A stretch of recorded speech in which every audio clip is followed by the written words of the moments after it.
Introducing PubCoin.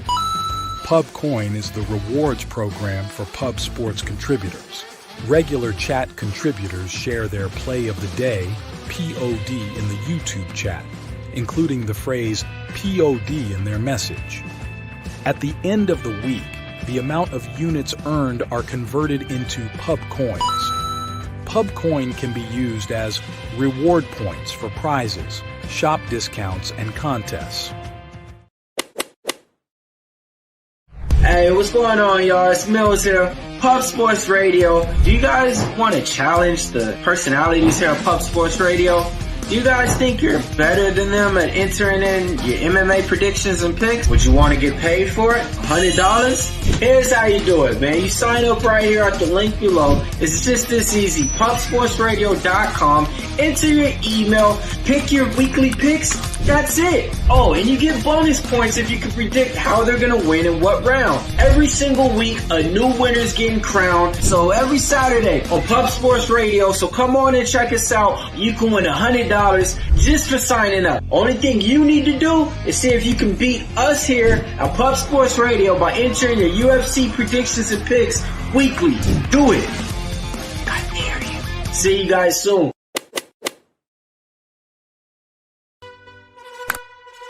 Upgrade your membership to Gold, you will be automatically entered in every horse race, every Wednesday and Friday. It is time to race horses.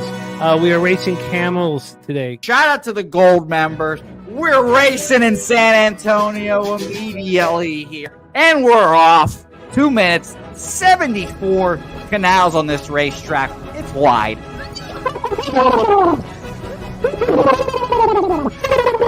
We're racing in San Antonio. Matt Wally moving forwardly. Jeff Slaughter in the mix as well. And as is Randall Sheffield, who's put that beautiful nose out front. But it's actually real grass here, Jimmy. Maybe Kentucky bluegrass. Oldie, no! There he goes. There he goes. Oldie in the lead now. K. Wolf falls back. The horses love it. Sometimes they stop and eat it on the way to the finish line. That's why your horses start so far in the back. Here, oh, look at Nussflush Allen bursting out here. J-Dub in the mix. Rude Boy up here as well. Jimmy, take it away. There's Oldie. Oldie is moving to the front. We are past the halfway mark in our 2 mile. And there's Ricky Levy. Oh my goodness, he's in the mix here. Jimmy, take it home. This is our first dog race ever. 19 seconds left in the horse race here. It's Fernando Mendoza trying to find the wire. 14 seconds left. Can Fernando Mendoza take this home? Here comes Kenny Can. Kenny Can wants a piece of the pie. Put his schnoz up front. Ricky Bobby, 9 seconds left. Can Donut Silks make a run? Can Red Small make a run to be $50? You son of a bitch! Here comes Tori Coker. Kenny Can Smoking Mirrors. Director 97 home. That is way to Jason Meyer, the Eldorado Custodian. Billy Friedrich. Jones one all coming down the finish. Coin!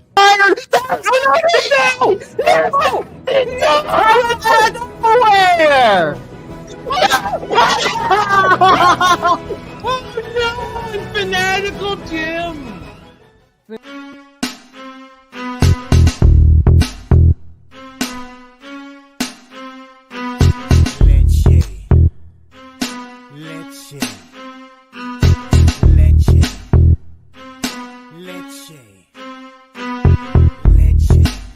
Get 'em, Jimmy, where low shack at? The bottle's getting empty, I'm not cracking, we stacking. Chips, all of this, what I want, plus money winners, that's what I'm on. You can say I'm gone, I prefer elevated Pub Sports Radio. Time to get educated, Bouquett produced, fade the juice, letting loose with so much abuse that the bookies wanna call the truth. They get slaughtered, can't forget Jeff and Low Baggers in the chat. That's a legal weapon, cause we need, oh yeah, pubbing. We be pubbing!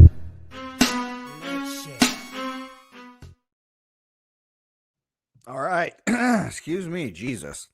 Say hey, everyone. Welcome into another edition of Say Hey Plays. My God. My name is Jose Bouquett. Nice to see everyone in the chat bright and early here on a Wednesday afternoon. October 30th, day before Halloween. Shout out to all you spooky people out there. What is the plan for the show today? Well, we got a loaded show for you today. We've got NHL with Mr. Gokster coming right up here. shortish card. We'll be talking all the NHL games with him. Then, of course, we roll on to NBA with Billy Brisbane. He'll be joining us in the NBA section, saving us, making us more money, and giving us the education that we need. And then we roll into college football. Connor Mackford will joining us first here today. Wine Time will be after him. Wine Time getting some construction done in his house still, so we might have some audio stuff with him, but he will be joining us here at the end of the program here. And then at the very end, our guy Sharpie will join us for a little World Series Game 5 action here. We'll break that down. I'm very excited to talk about it, but we cannot waste any more time as we have our next guest for a short amount of time. So let's get right after it. The one, the only, Mr. Gokster joins the program. Mr. Gokster, nice to see you, my man. Good to see you, brother. Glad the fire alarm went off there. Random fire alarm testing today, but we're clear. We're in the good now. We're in the clear. So let's talk hockey. A little AHL is going on too. I got a couple AHL picks to close out the show too. So. Oh, that's exciting. Stick around for the AHL, everyone. That is what the people need, Gokster. Want to know yesterday, Jose. Calgary Wranglers over San Diego, baby. Let's go, guys. 4-3. That's all you need to do. Want to know. All right, let's get into it, Gokster. We have a short amount of time period with you. We have a shitload of games on the card, so let's get right after it. And we start off with New York Islanders, Columbus Blue Jackets, Simeon Varlamov versus Elvis Merzlikins, both confirmed here, Gokster. And we'll start off with this, and you are obviously our hockey news expert here. I saw Connor McDavid, lower body injury. Doesn't seem like he'll be playing in this one. Or, well, I'm thinking of Oilers. Excuse me. I'm thinking of Oilers instead of Islanders. Pardon me. That's who we got hurt against, Columbus. Yeah. Okay, well, good. See, look at me. I'm mixing up my colors here. But, sorry. So, the point of this was that we have the Islanders. They have a new coach. They're playing a new style here. I want to hear your thoughts here. And like I said, we have Simeon Varlamov versus Elvis Merzlikins here. I love how I immediately think orange team. Oh, it's Connor McDavid. Immediately, orange team, Connor McDavid. Funny. So let's go to the market here real quick. It's pretty split money line wise, but I'm more concerned about the total here. Total in this game, 82% of the bets and money on the over in this game. Gokster, with Varlamov and Merzlikins, what do you think? I don't know about the over. I don't know. I get why they're taking that. If you look at the Islanders, they have been allowing a lot of goals of late. Let me just bring it up here. Bad loss, though, Jose, last night. 3-1 loss to Anaheim. Thought Anaheim was kind of live there, like the under in that game. This Islander team's just, they got little issues early. Columbus, though, if you want to just look at Columbus, they've lost a game, won a game for the last 2 weeks now, Jose. So they're coming off a win. Are they going to lose again? It's happened since the beginning of the season. So it's a tough spot for Columbus, I think, though. They are getting somewhat healthy, but the Islanders, they are on a back-to-back, but Varlamov is going to go. They look pretty lifeless there in that game against the Ducks, Jose. Their penalty kill, though, it was 33%, which is they're pretty much allowing me and you to score on them at home. But on the road, it's 100% penalty kill on the road. Small sample size, obviously. 12% power play for both teams, 88% for the Blue Jackets, 100%, like I said, for the Islanders. I don't know about the over here. It's a back-to-back, too, for the Islanders. They can't play the high-scoring game with the Blue Jackets. The Blue Jackets are a faster team, but I think Varlamov, he's got a 923 save percentage, only one game. He has been allowing some goals, 3-0 loss at Dallas. That was his only road game.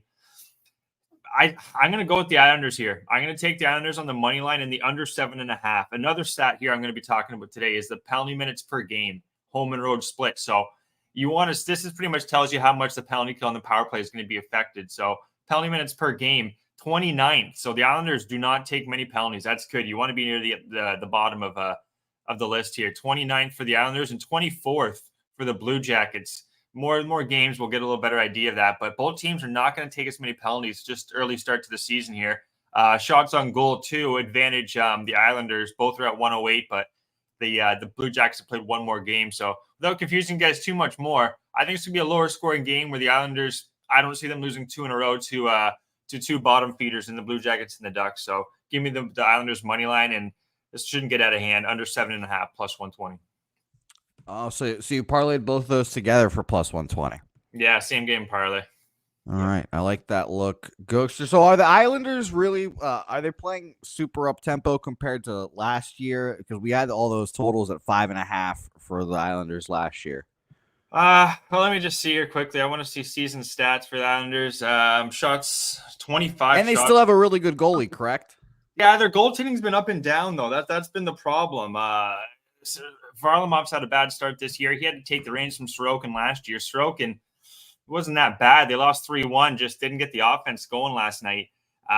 Shots on goal though this year, Anders Lee's been 40, Nielsen's 33, Horvat 25, but their bottom two lines here not doing a whole lot.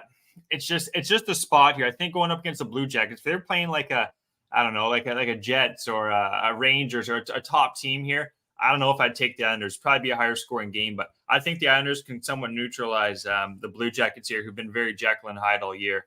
I think Islanders get this one. All right. Islanders and an under same game parlay for Mr. Gokster. We'll roll on to Winnipeg, Detroit Red Wings here. Excuse me. We have confirmed Alex Lyon for Detroit. No confirmation from the Jets here. It's showing Helly right now, but we'll see if. So we're expecting Hellebuck then.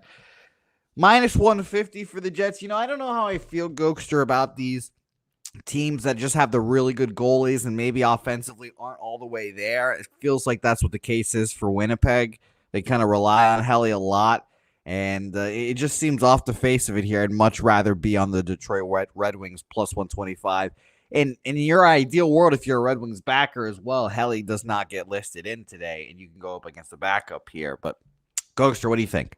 Yeah, I think it's going to be Hellebuck just because he didn't play he lost to Toronto, didn't play the game before that. So you got Hellebuck coming off a loss. They're not going to not start him, in my opinion.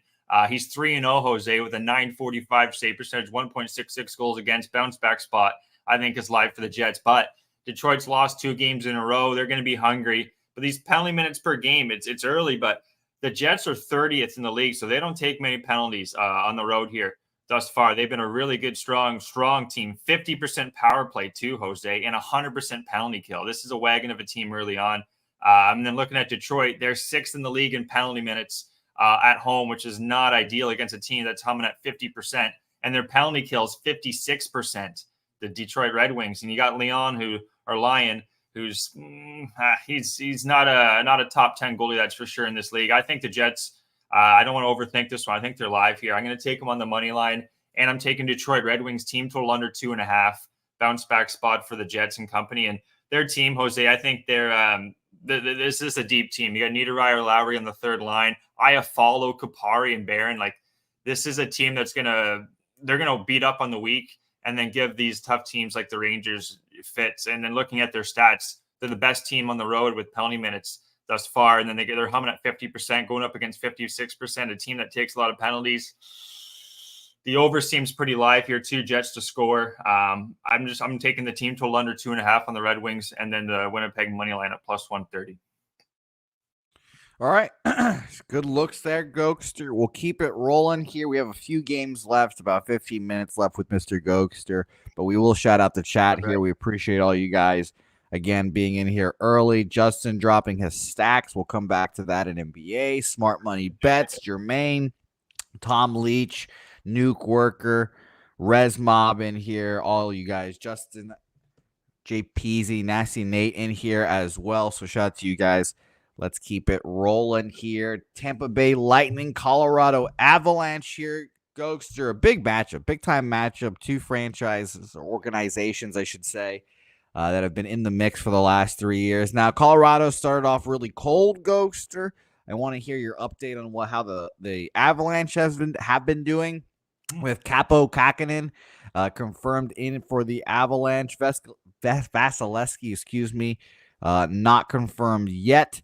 And I'll continue mentioning totals of markets in these games. I'll mention for the last game, 95% of the bets, 97% of the money on the over in that game.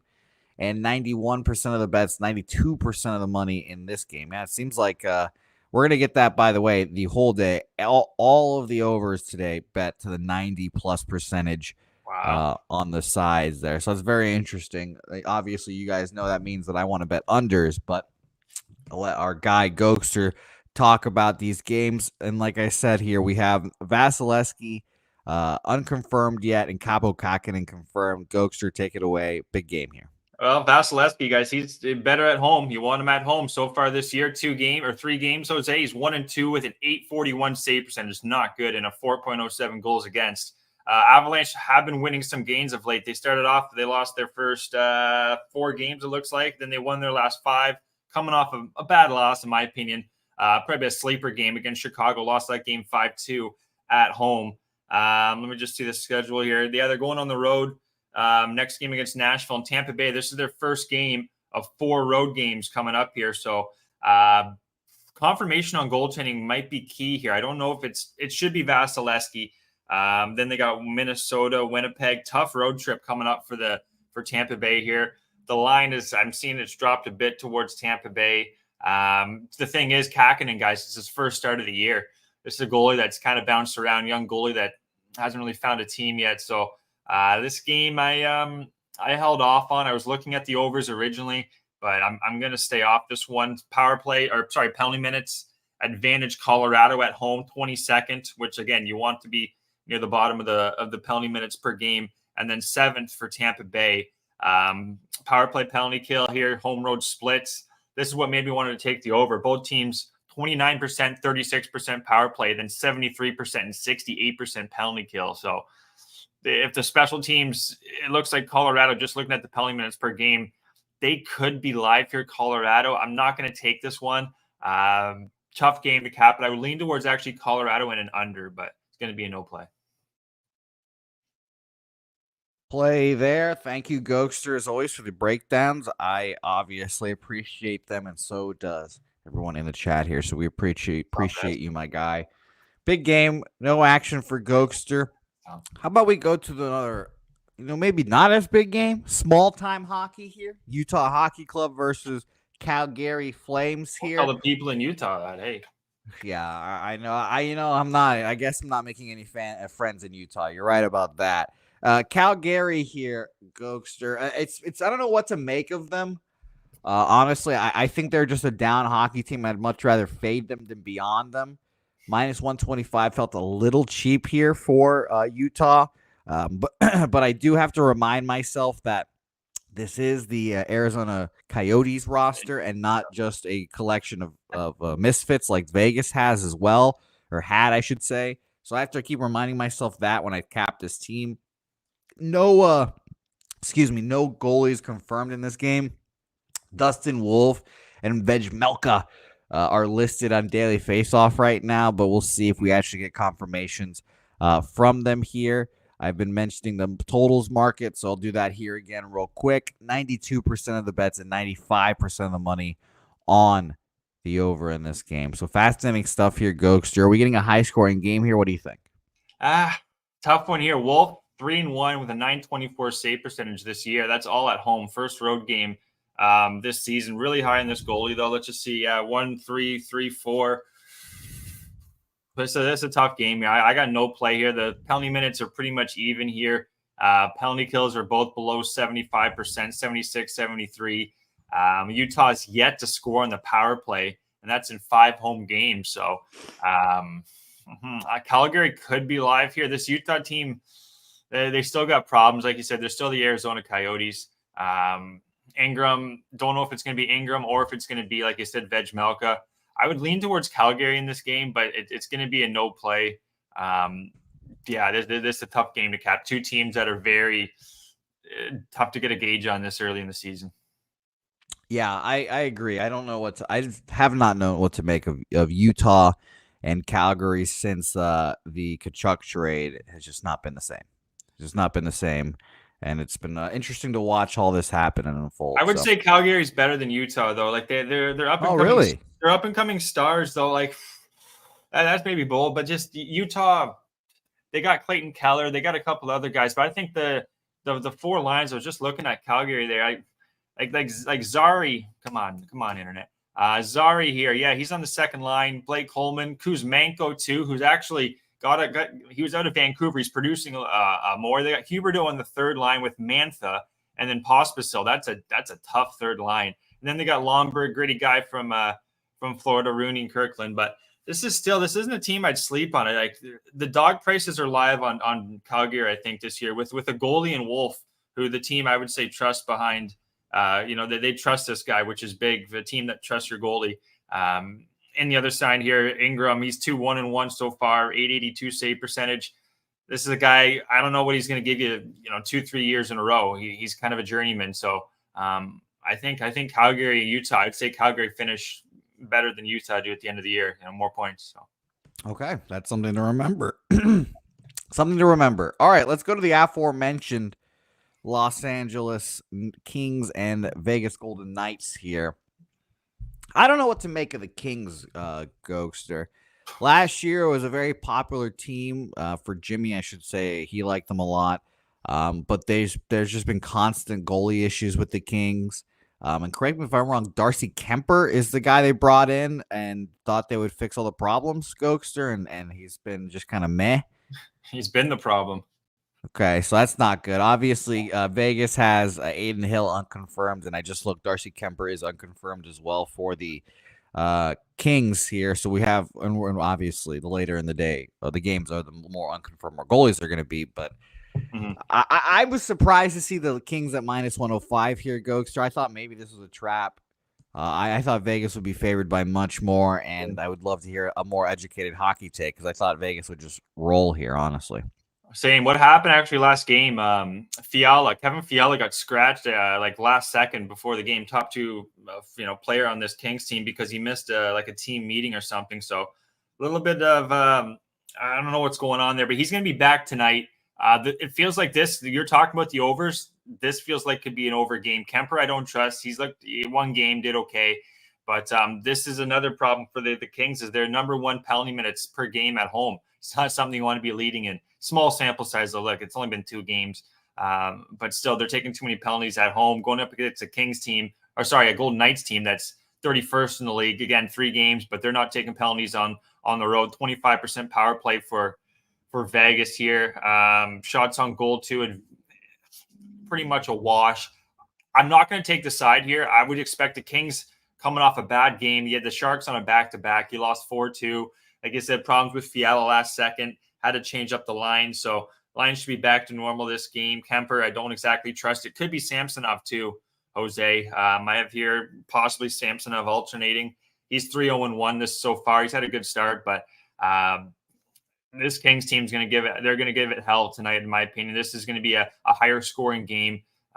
They also played not too long ago. It was 6-1 for the Golden Knights, and that was with Samsonov. So the Golden Knights should be able to score, and I expect the Kings, after that poor performance and having Fiala back in the lineup, they'll be able to score too. So I just went with the full game over 6 -110. Full game over 6 there. And Gokster, free $500 bet on the side. Are you taking the Knights? Ooh, it's a tough one.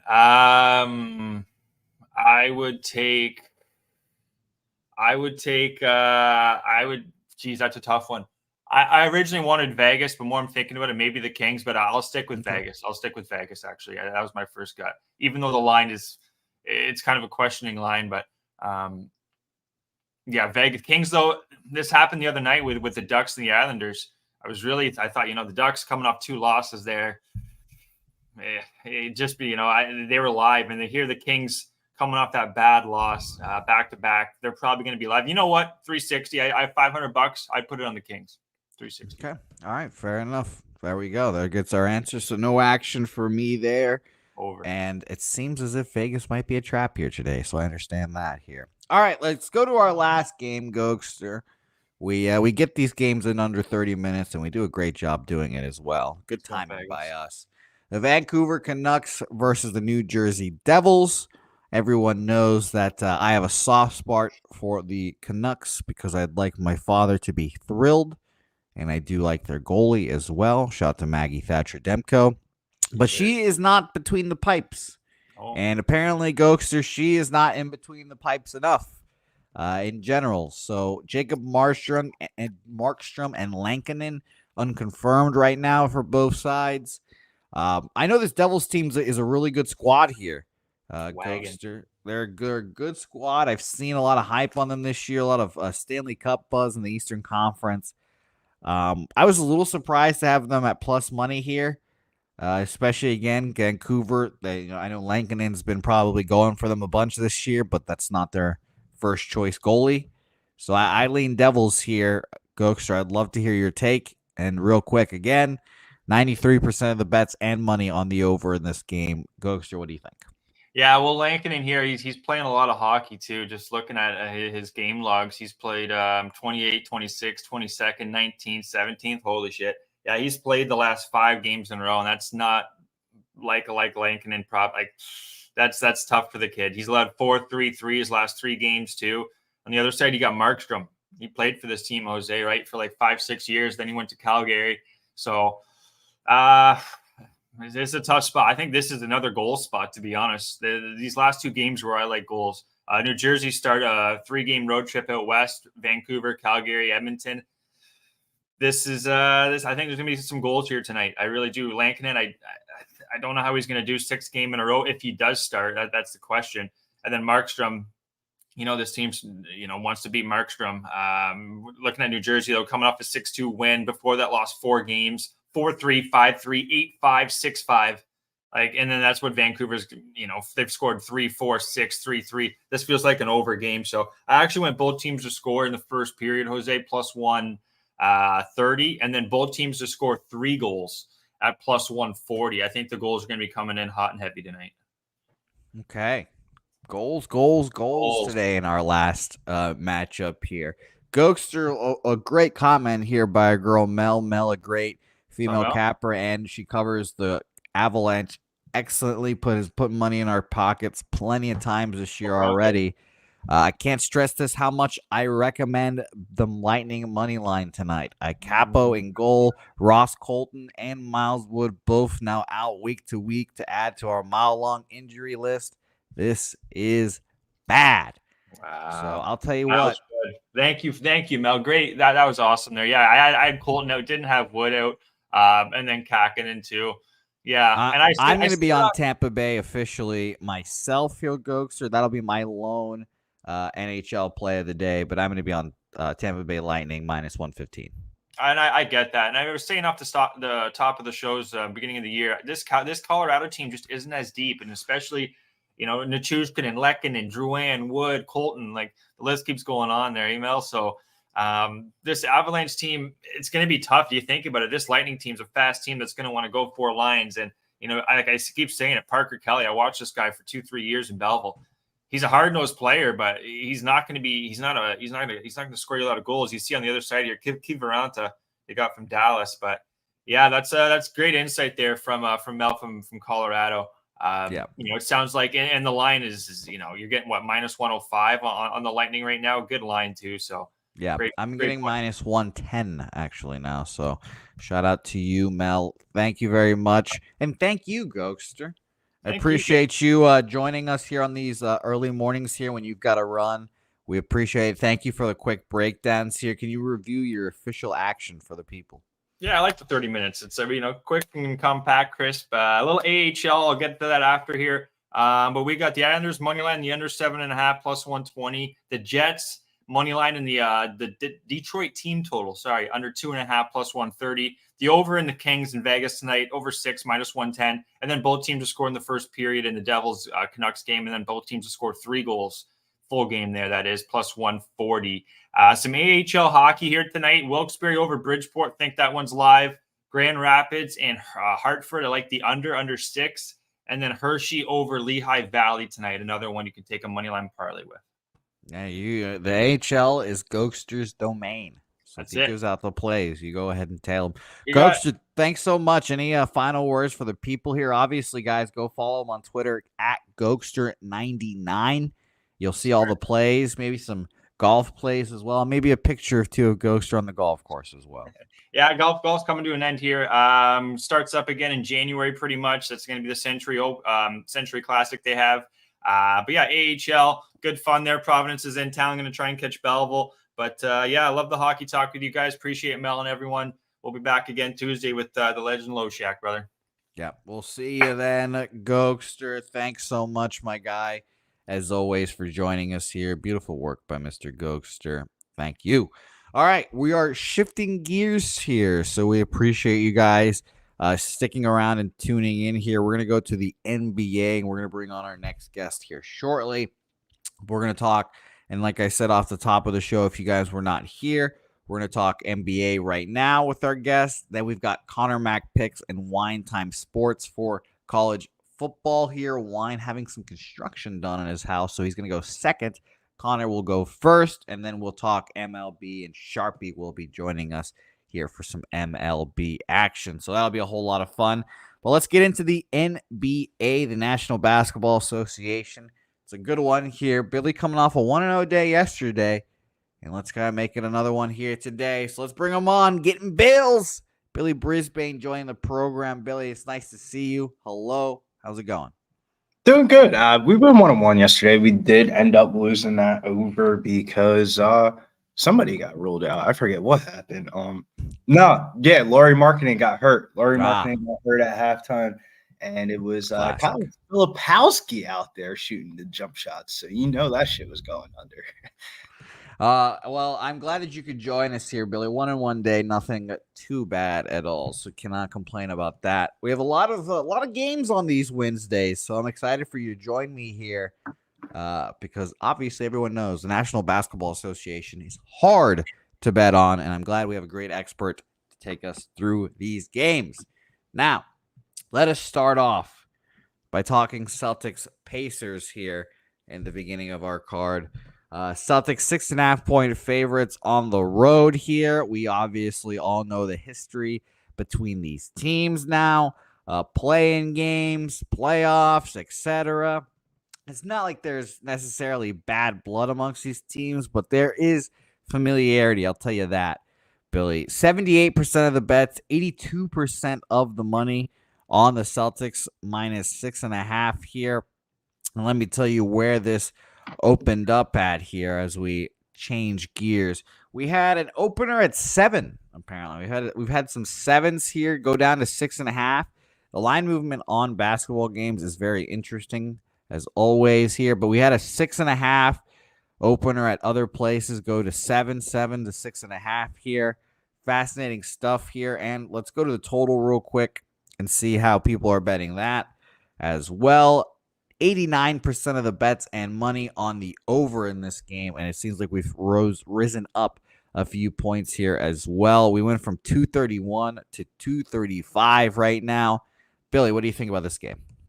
Yeah, I can't help but look at the total in this matchup. Indy's defense is kind of right back where it left off from last season, bottom 10 for opponent points per game, and Boston's been the highest offensive rating team in the NBA, leading the NBA in points per game. 6 players on their roster this year are averaging double-digit points, and they don't even have Porzingis on the floor. The pace of play will be based, I feel like, based off the last 10 meetings. My bad, my neck.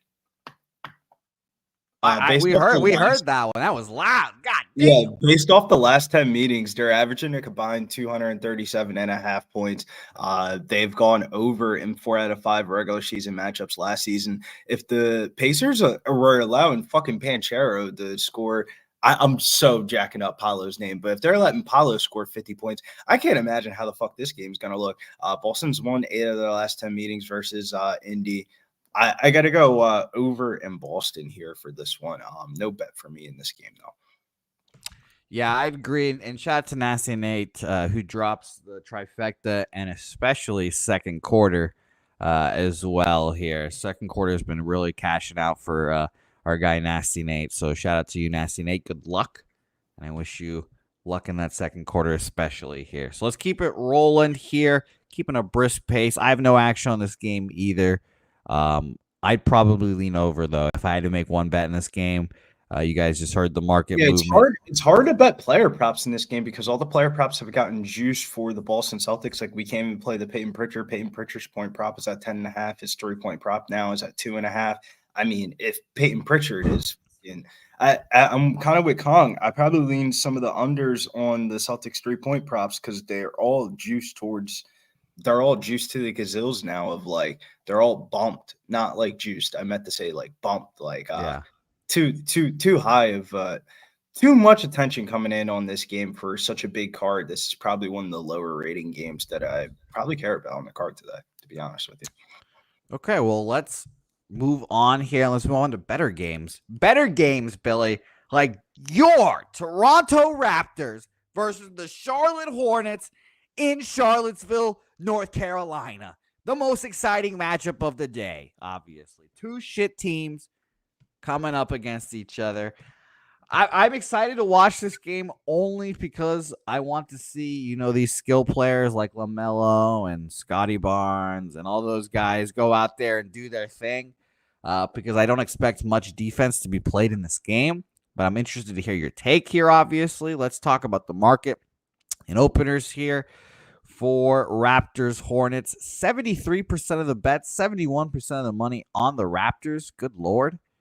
I'm surprised by that, honestly. I thought more people for sure. I thought it would be more split, I guess it should say. But people, I'm sure, asking themselves, why are the Hornets favored against anyone by this amount of points?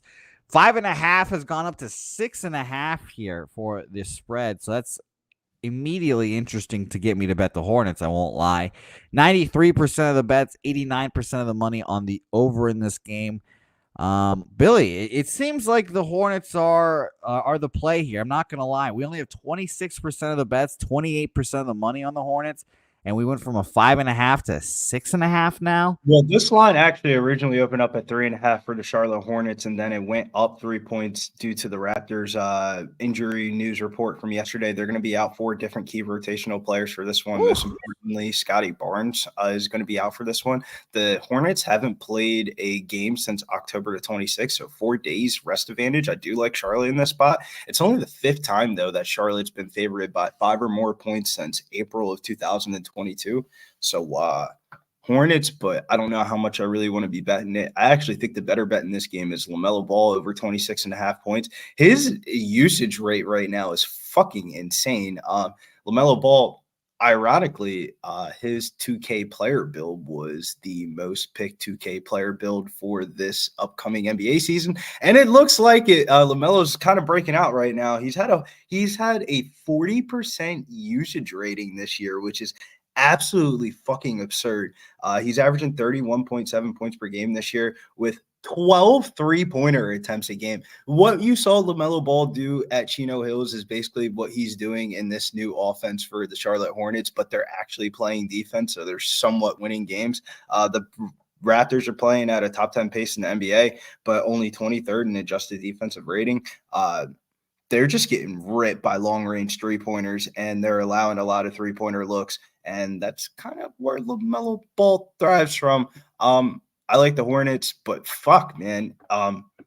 The Hornets win and covered this game. I feel like LaMelo Ball is going to have to ball out. So it's not like LaMelo Ball, modest game, and the Hornets win by 10 points. Like, if they're winning by 11 plus points and covering the spread in this game, I would imagine LaMelo Ball's lighting up the scoreboard here. LaMelo doesn't know anything else but shoot the ball. Shouts to Stacks, play of the day. Charlotte Hornets minus 6.5.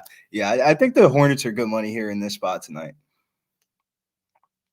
I think I'm going to tail Stacks, and I'm going to ride the Hornets tonight. It's going to be disgusting, especially because I'm not a particularly huge fan of the way LaMelo plays basketball, but God damn it, if those shots are falling, then I'm going to love them tonight. So yeah, he's currently 3rd in the NBA right now for points per game throughout the first week of the season. First place is Anthony Davis. Second place is Nikola Jokic. And third place is LaMelo Ball, if that gives you any idea of how much LaMelo is shooting the ball. Yeah, shot to LaMelo, shot to Stacks. Stacks, stacks, stacks, stacks, stacks, stacks, stacks, stacks, stacks, stacks, stacks, stacks. Beautiful. I'm officially going to be on the Charlotte Hornets tonight. That should be a fun bet, to say the least. All right, interesting game here. The undefeated Cleveland Cavaliers, Billy. This Cleveland Cavaliers team has been solid. It's been one of those teams that everyone picked at before the season as well. New coach, Donovan Mitchell's happier, another year of Mobley, etc., etc. But what are we going to get from the Lakers and from LeBron James and from Bronny, who I thought was going to the G League, and then I see that he's still on the team and probably going to play in this game at home, or I should say away, but at home for him because he was born in Akron, et cetera, et cetera. He wasn't born no fucking. He might have been born in Akron, but that's an LA boy. Yes, I will agree with you there. Grew up in LA, allegedly born in Akron, but I don't know, Billy. This just kind of feels like a spot that LeBron and the boys get up for. And you just mentioned Anthony Davis has been eating these first few weeks, or this first week, I should say, as well. But let's check out the markets and see what they have to say about this game because, novice NBA bettor Jose here says Lakers, but that's probably not the side if my novice ass is saying that. 82% of the bets, 85% of the money on the Lakers. Good Lord. And this is obviously one of the highest bet games already in this card. So 12,000 bets, and we've got 80+% of the bets and money on the Lakers already. Doesn't make you feel comfortable if you're betting the Lakers, I will admit. 93% of the bets and money on the Lakers, on the over in this game as well. We had this total open up at a 4, staying at 4, and moving at 4.5 at some places as well. And for the total, it's actually gone down from 228, 225.5, 225s are showing up here. Man, I guess, gun to head, if I had to make a play on this game, looking at the market and everything, it's probably the Cavaliers. I don't like place these bets right now. Oh, well, please do. And by the way, I'm sure Billy putting them in at our friends at FanDuel or BetMGM. FanDuel is the book that I'm about to load these up on because this line is incorrect. Well, there we go. I cannot wait to hear what this bet is. And if you're looking, if you do not have a FanDuel, and I'm sure most of us do, but if you do not have a FanDuel, MGM, DraftKings, go to our link right now in our description. We have great offers available every day. There's parlay boost and such on FanDuel. Go sign up if you don't have an account already, and use our link to help out Pub Sports Radio. Yeah, Billy, I guess this is Cavaliers for me if I had to make the bet, even though walking into this game I thought it'd be the Lakers here. But I want to hear your thoughts on this game, and I want to hear what line you just bet. Yeah, you can only play who's in front of you, and Cleveland's done a good job of that, starting off 4-0 for the first time since the 2016-2017 season. They won their first 4 games by an average margin of 16.8 points per game, and that last game, the Knicks were very impressive versus the Knicks, overcoming a 7-point halftime deficit. But I think some of their first week stats are fucking subjective, though. They played Toronto, Washington, and Detroit to start off the fucking season. Those are probably the 3 worst teams damn near in the fucking East this year. Cleveland ranks number 1 in the NBA in field goal percentage and 3rd in association in scoring in the first week of the season, but fuck that. The Lakers are in the second game of a 5-game road trip. LeBron makes his return back to Cleveland, where he's 9-2. These games are always an emotional spot for LeBron. He's gone 19-3 versus Cleveland since leaving the basketball team, with an average of 28.9 points per game. Last year versus the Cleveland Cavaliers, the Lakers swept the series.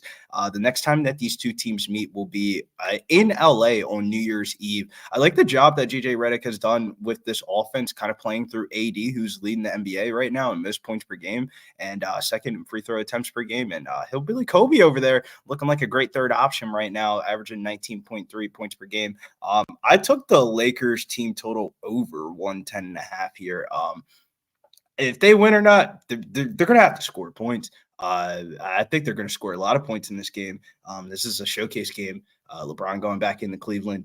Bronny's already playing, scheduled to play in this game. I think the Lakers are going to score points here in this one. There's going to be a lot of points scored on the board. The Cleveland Cavaliers have done a really good job of scoring, but I think some of their defensive numbers are super subjective, man. They played Toronto, Washington, Detroit, and the Knicks to start off the season. The Knicks in their first home game. Like, come on, man. Jalen Brunson went out in the third quarter in that game. Like, come on, man. The Lakers should not the Cleveland is the rightful favorite, but how do you not back the Lakers here in some type of way in this spot? I guess you could bet Cleveland fading the public, but I'm going to fade Cleveland's strength of schedule throughout the first week of the season. I mean, I agree. That was my first thoughts coming into this game here. Like, I just think the Lakers and probably LeBron specifically, will be amped up for this game. You know, undefeated team, you get to knock off an undefeated team. And you just mentioned that LeBron coming back home. Maybe if Bronny's lucky, he'll catch a basket tonight. 19-3 versus Cleveland since leaving. If there's that's the crazy spot. Yeah, that is crazy, bro. And fucking this shit's crazy. I really do like the Lakers in this spot here. But I don't want to bet the money line. The money line's too public. Where like I feel like if they win this game, they should be able to score over 110 points. Looking at the Lakers have changed their offense up a little bit this year. Their first game of the season, they won 110-103, so that's right around that average against the slow-ass Minnesota Timberwolves offense. In the Phoenix game, they won 123-116, fucking soaring over. In the Sacramento game, they won 131-127, and then in their first road game, this is really the reason why I'm betting the Lakers team total over. I got lucky as fuck. I bet the Lakers team total under. They scored like 60 points at halftime, and the total still ended up going under for the full game, and the Lakers team total ended up going under. There's no fucking way that game should have went under or their team total should have went under. I think this one goes over in their second road game here. Had a good beat on the Lakers. There's a lot of money coming in on the Lakers, and deservedly so. But, man, how do you fade the Lakers in this spot? I mean, Bron is about to go off. I think you bet the Lakers team total over. I like that look. And Abel A, I don't hate that Lakers-Dodgers LA parlay right there. Take a team total Lakers. Take the Dodgers tonight. Feel good about yourself, and listen to some Snoop Dogg and I guess some Tupac as well, and feel good about it. So, yeah, I agree. I think I'd much rather have the Lakers in the spot. The market's just a little bit towards the Cavs here, but, all the X's and O's kind of scream Lakers to me. So I agree. So what number were you getting that team total at? 110.5 on FanDuel was the way I decided to indulge into this one because, I mean, man, the Lakers should be able to hang 110 points in a win or a loss in this one. I actually think this game goes over the 225 total. Okay, well, beautiful. Great breakdown, Billy. And I did look just now to see, do they have Bronny James point props up already? Because I didn't bet it opening night, but under a half-point opening night was a hilarious I would actually bet the over tonight. I think I was thinking that because he's back home, right? It would be easier to score on the road than it is at the house because, I mean, at the house, I can't imagine that LA Lakers opening day game. You got the FaZe Clan dressed up in your fucking Bronny jersey sitting courtside. You got every Instagram model in fucking Los Angeles at the game. I mean, there's got to be a little bit of nervousness in a Lakers game. Cleveland. Agreed. There's probably some busted-ass bitches out there in the stands and stuff like that. He ain't getting nervous for nobody in this one. I think Bronny scores in this game. I agree. I think he scores. I think he probably gets more comfortable. My only concern is what kind of family he has in the stands here. But fuck him. I think he's fine. This screams like a Lakers get-right spot here after them kind of – That game against the Suns was bullshit that they played Friday night. That was a game that they were down basically the whole entire game. LeBron started snap, and then they won basically identical to what they did against the Kings. And then once they went on the road, they stopped getting the same exact foul calls. And they lost the game by 4 points, probably because they didn't get the same exact foul calls as they usually do at the house. We always talk about the Lakers are one of probably the teams that go to the free throw line the most at the house. But I like this matchup though. They're gonna have to let LeBron do LeBron things because they can't just throw the ball in the AD against the fucking twin towers of Evan Mobley and Jared Allen the whole entire game. Like LeBron's gonna have to shoot the ball tonight.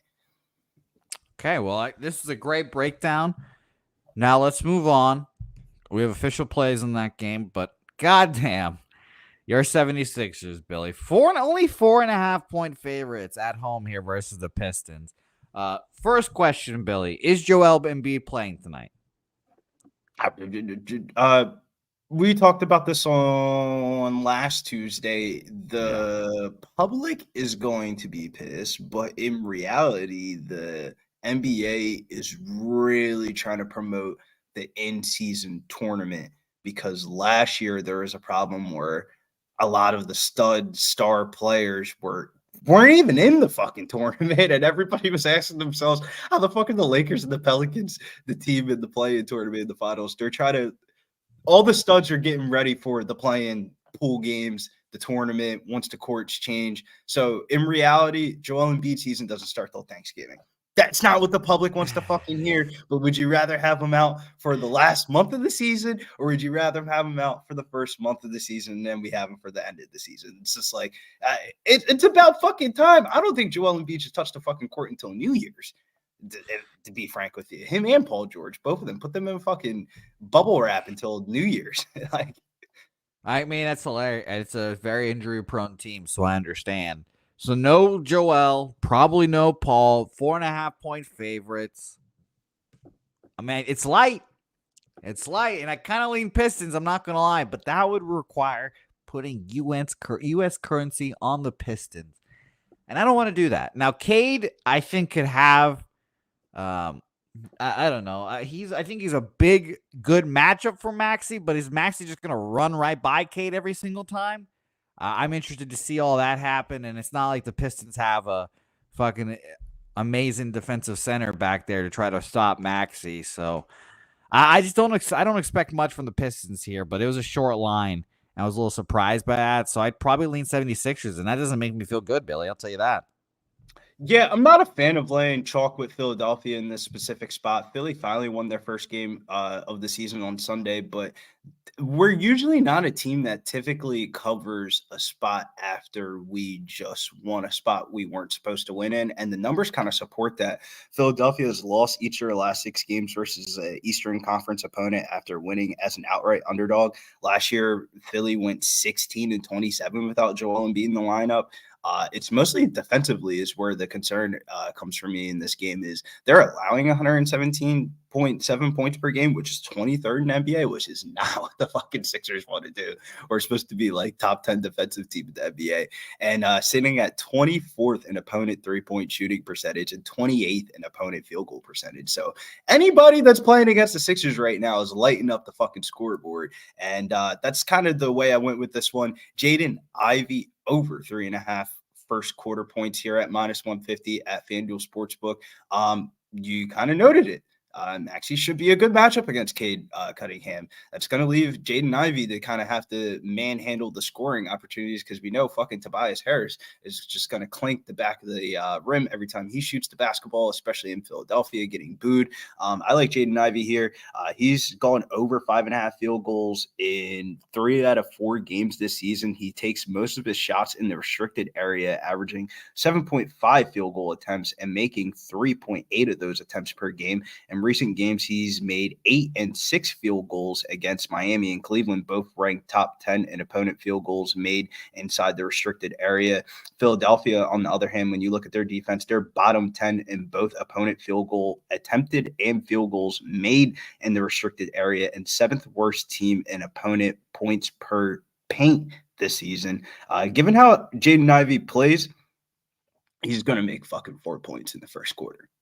It's 2 times. Like he's gonna play the first 8 minutes, sub out, and probably come in for the last 2 minutes or last 3 to 4 minutes for the second unit because he's the point guard for the second unit as well.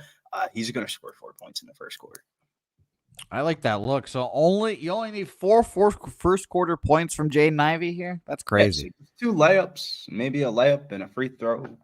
That's hilarious. So is your number 3.5 or is it 4 for the push? 3.5 -150.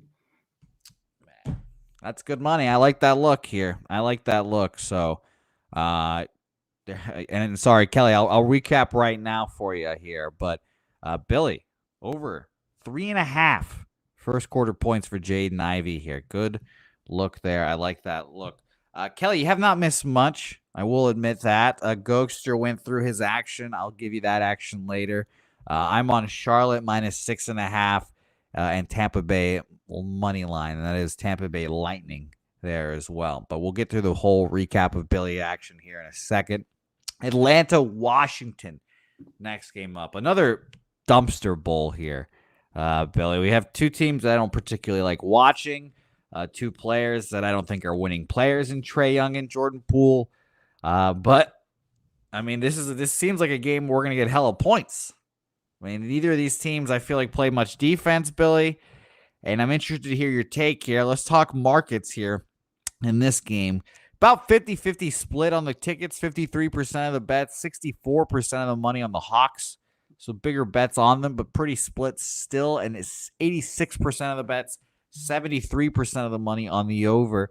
I will say this is one of the most bet unders on the card, and it's obviously not bet too much. But it is funny enough that I was thinking over and over in this game. It is some under love in this market here, but it's two teams that I don't trust at all here, Billy, and I don't want to put my money on. What do you think? Yeah, these two teams just played each other on Monday night in a game that the Wizards were able to get their first W of the season. Kuzma had to exit the game in the fourth quarter with a groin injury, and he'll be out for this one. That's probably one of another reason why the total has probably gone a little bit towards the under, because the Hawks are dealing with some injuries themselves. But the Kuzma injury was really the deciding factor for me. Washington was able to take advantage of the situational scenario of Atlanta playing the second night of a back-to-back, and I believe it was a third game in 4 nights for Atlanta that was already dealing with players in and out of the lineup. But Okongwu will be back in the lineup for tonight, and he's been a great combo with Trae Young. He's primed for a breakout year. He was the starting center of the Chino Hills High School basketball team that had LaMelo Ball and Lonzo Ball. He was the same exact class as LaMelo, the kid that nobody talked about, but was actually really fucking good.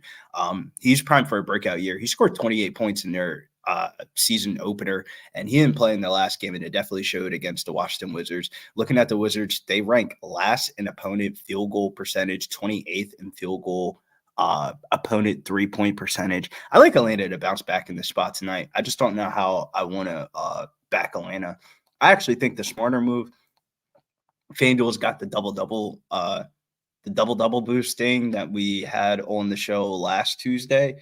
And I would probably say Trae Young's the first leg of that double-double. I don't know. We'll see who the second leg might be, but Trae Young will definitely be the first leg of that double-double. Trae Young is all the usage, all the minutes, regardless of a blowout. I watched a game over the weekend. Long story short, it was the first night of a back-to-back. They were down by like 20 points, and Trae Young was just out there playing still. And I was like, God damn, man, they're just playing him all the minutes. No Dyson Daniels for the Hawks tonight. Man, it makes me not want to bet the Hawks at all. Like, this is a player prop game. Yeah, I agree. I mean, Trae Young is Mr. 30 and 10 apparently for the Hawks, but it'll never impress me, Trae Young's 30 and 10s until he starts doing it on a winning team. He's Jalen Brunson before everybody knows who Jalen Brunson is. You know, everybody thinks, Jalen Brunson, it's all lit now. Wait until the Knicks don't win shit. And then Jalen Brunson becomes Trae Young. Well, I'll tell you, at the very least, Jalen Brunson can play a little defense. I mean, it's not much. Out of here, bro. He's 5'10". How much defense is he really playing? Exactly. It's the issue with all these small fucking guards. That's why. Yeah, at least like SGA and LaMelo are like 6'6", 6'7". Like they're fucking they're huge. big. And at the very least, Brunson's thick, like our boy Kyle Lowry. You know, that's the only thing defensively he's got going. Slow. Yes, but I do not fuck with these small guards. Abe puts it in the chat. LeBron James double minus 120 out there. I actually think one player prop to potentially look at in this game. I didn't include this in the breakdown, but this is the number 1 versus number 2 overall pick matchup. Granted, it is not the best draft class.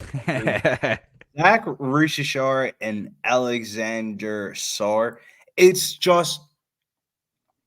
so difficult to bet Alexander Sarr. The opportunity is there for him.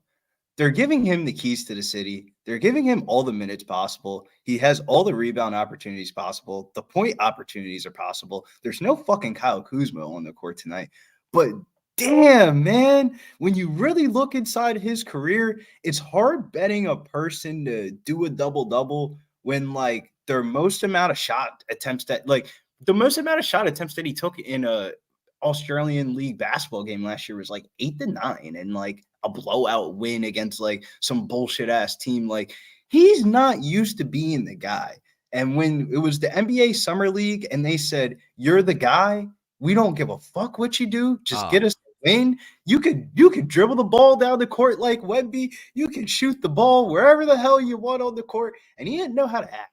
Like, and it makes sense of like, you're asking somebody to shoot the ball 20 times a game, and they ain't never shot the ball 20 times a game. Like, that's part of the perks of playing in AAU and in college basketball and March Madness and stuff like that, is like, in AAU and college basketball, all these players that we're watching in the NBA have all been the best player on their team, shooting the ball 40, 50 times a game. Like, you ever watch Anthony Edwards play in high school? He was averaging like 50 points a game.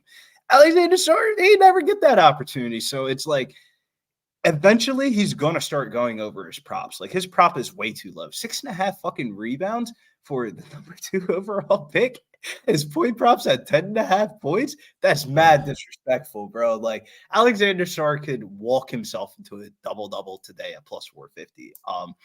I won't be betting it, but it's definitely a note to I mean, who is he going up against on the other team?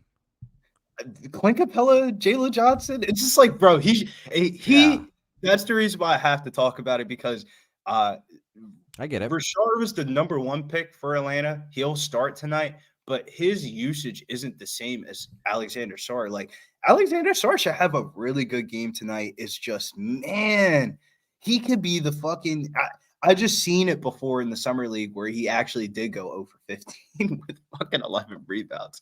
So it just gives you a little bit of like, oh, you might be blacklisted before being blacklisted. Yeah, I get it. And it's funny that we have the battle of 1 and 2 picks and no one gives a fuck about it this year. It's foreign basketball players. They're trying to copy the script of the NFL. You know, NFL just had Jaden Daniels versus Caleb Williams, number 1 versus number 2 overall pick. And then they run this back, and they had this game on Monday and nobody watched. I don't know what makes them think it's going to be watched 2 days later. Oh, man, the NBA, what a fucking league, I should say. All right, no action for me here. It's hilarious that we've gone into this whole 1 and 2 pick discussion here, but they are going to be underwhelming, it seems, to say the least there. Hopefully he gets a double-double, though, for all you people out there interested in it. Let's go to our New York Knicks versus the Miami Heat here. Billy, I'm not going to lie. Everything I've seen so far about the Miami Heat this year, horrible. I've seen more Jimmy Butler going to get traded to X location than I have in any part of the Heat. He is in a contract year, though. Jimmy Butler is in a contract year. And I watched a preseason game where he almost punched somebody out, and I said, he gives a fuck. If you're playing on a back-to-back and you're punching people out in preseason basketball, there's a moment earlier with fucking Chris Paul did something, and like Jimmy Butler just fucking threw him across the court. It was like in one of the preseason games. Like, they care. It's just how much are they really scoring? Exactly. They care, but them caring does not mean they're going to score the fucking basketball here. I don't trust the Heat. I think the Heat are going to be sellers this year. I think this is going to be the first year the Heat are very bad, and I don't think they'll make the playoffs. So I'm going to be very excited. They're definitely making the playoffs. It's the Eastern Conference. I know. No bullshit. Let LaMelo be healthy for the whole entire season. Charlotte Hornets is probably going to be one of the playing teams this year again. Well, This is where I plant my flag, Billy. Butler will not be on this team.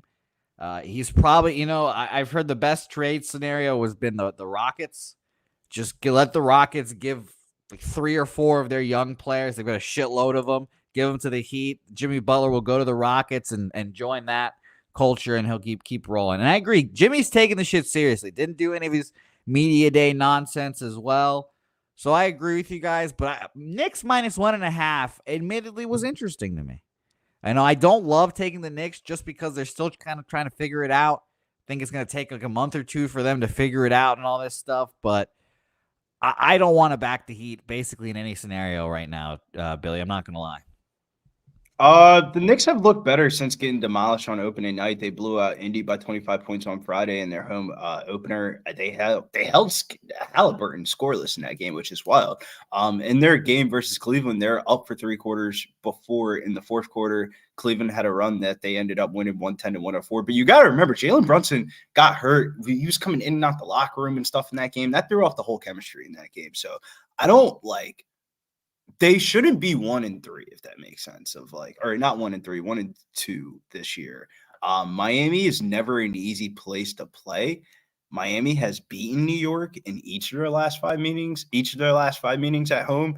I expect this to be a defensive slugfest, with Miami ranking 29th in pace and the Knicks dead last in pace. The 4 regular season matchups last year only averaged 199.6 points per game.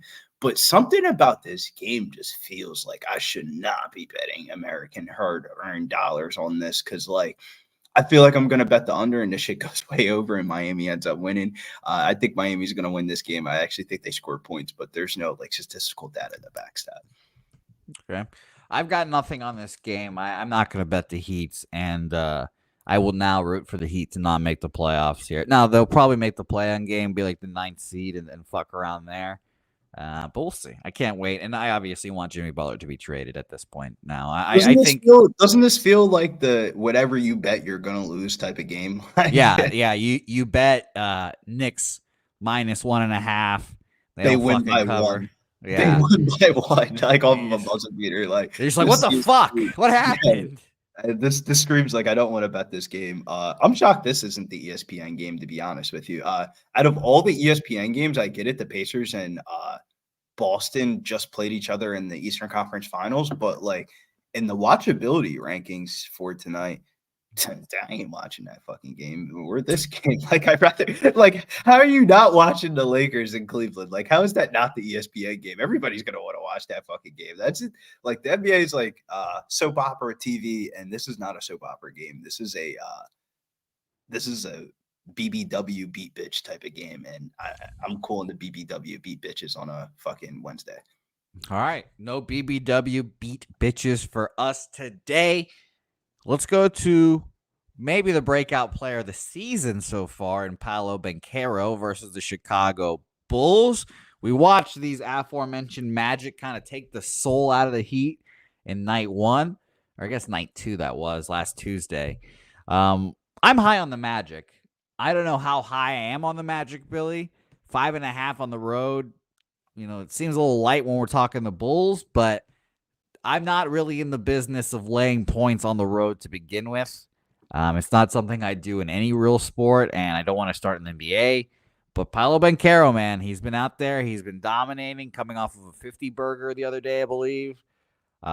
Maybe props for him. And I saw, by the way, going back, I saw Bam double-double mentioned in the chat as well. Not a bad one. Not a bad one as well. But I have nothing on this game. Let's talk about where the markets are in this one real quick, and then pass it off to our guy Billy here. Wow, I don't even think the spread's even we don't even need to talk about the spread in this game. It's really the total.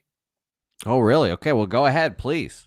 It can't be emphasized enough that the Bulls are completely changed their offensive system from last year to this year. Last year, they were the least shooting team from the 3-point line in the NBA and one of the slowest teams in the NBA.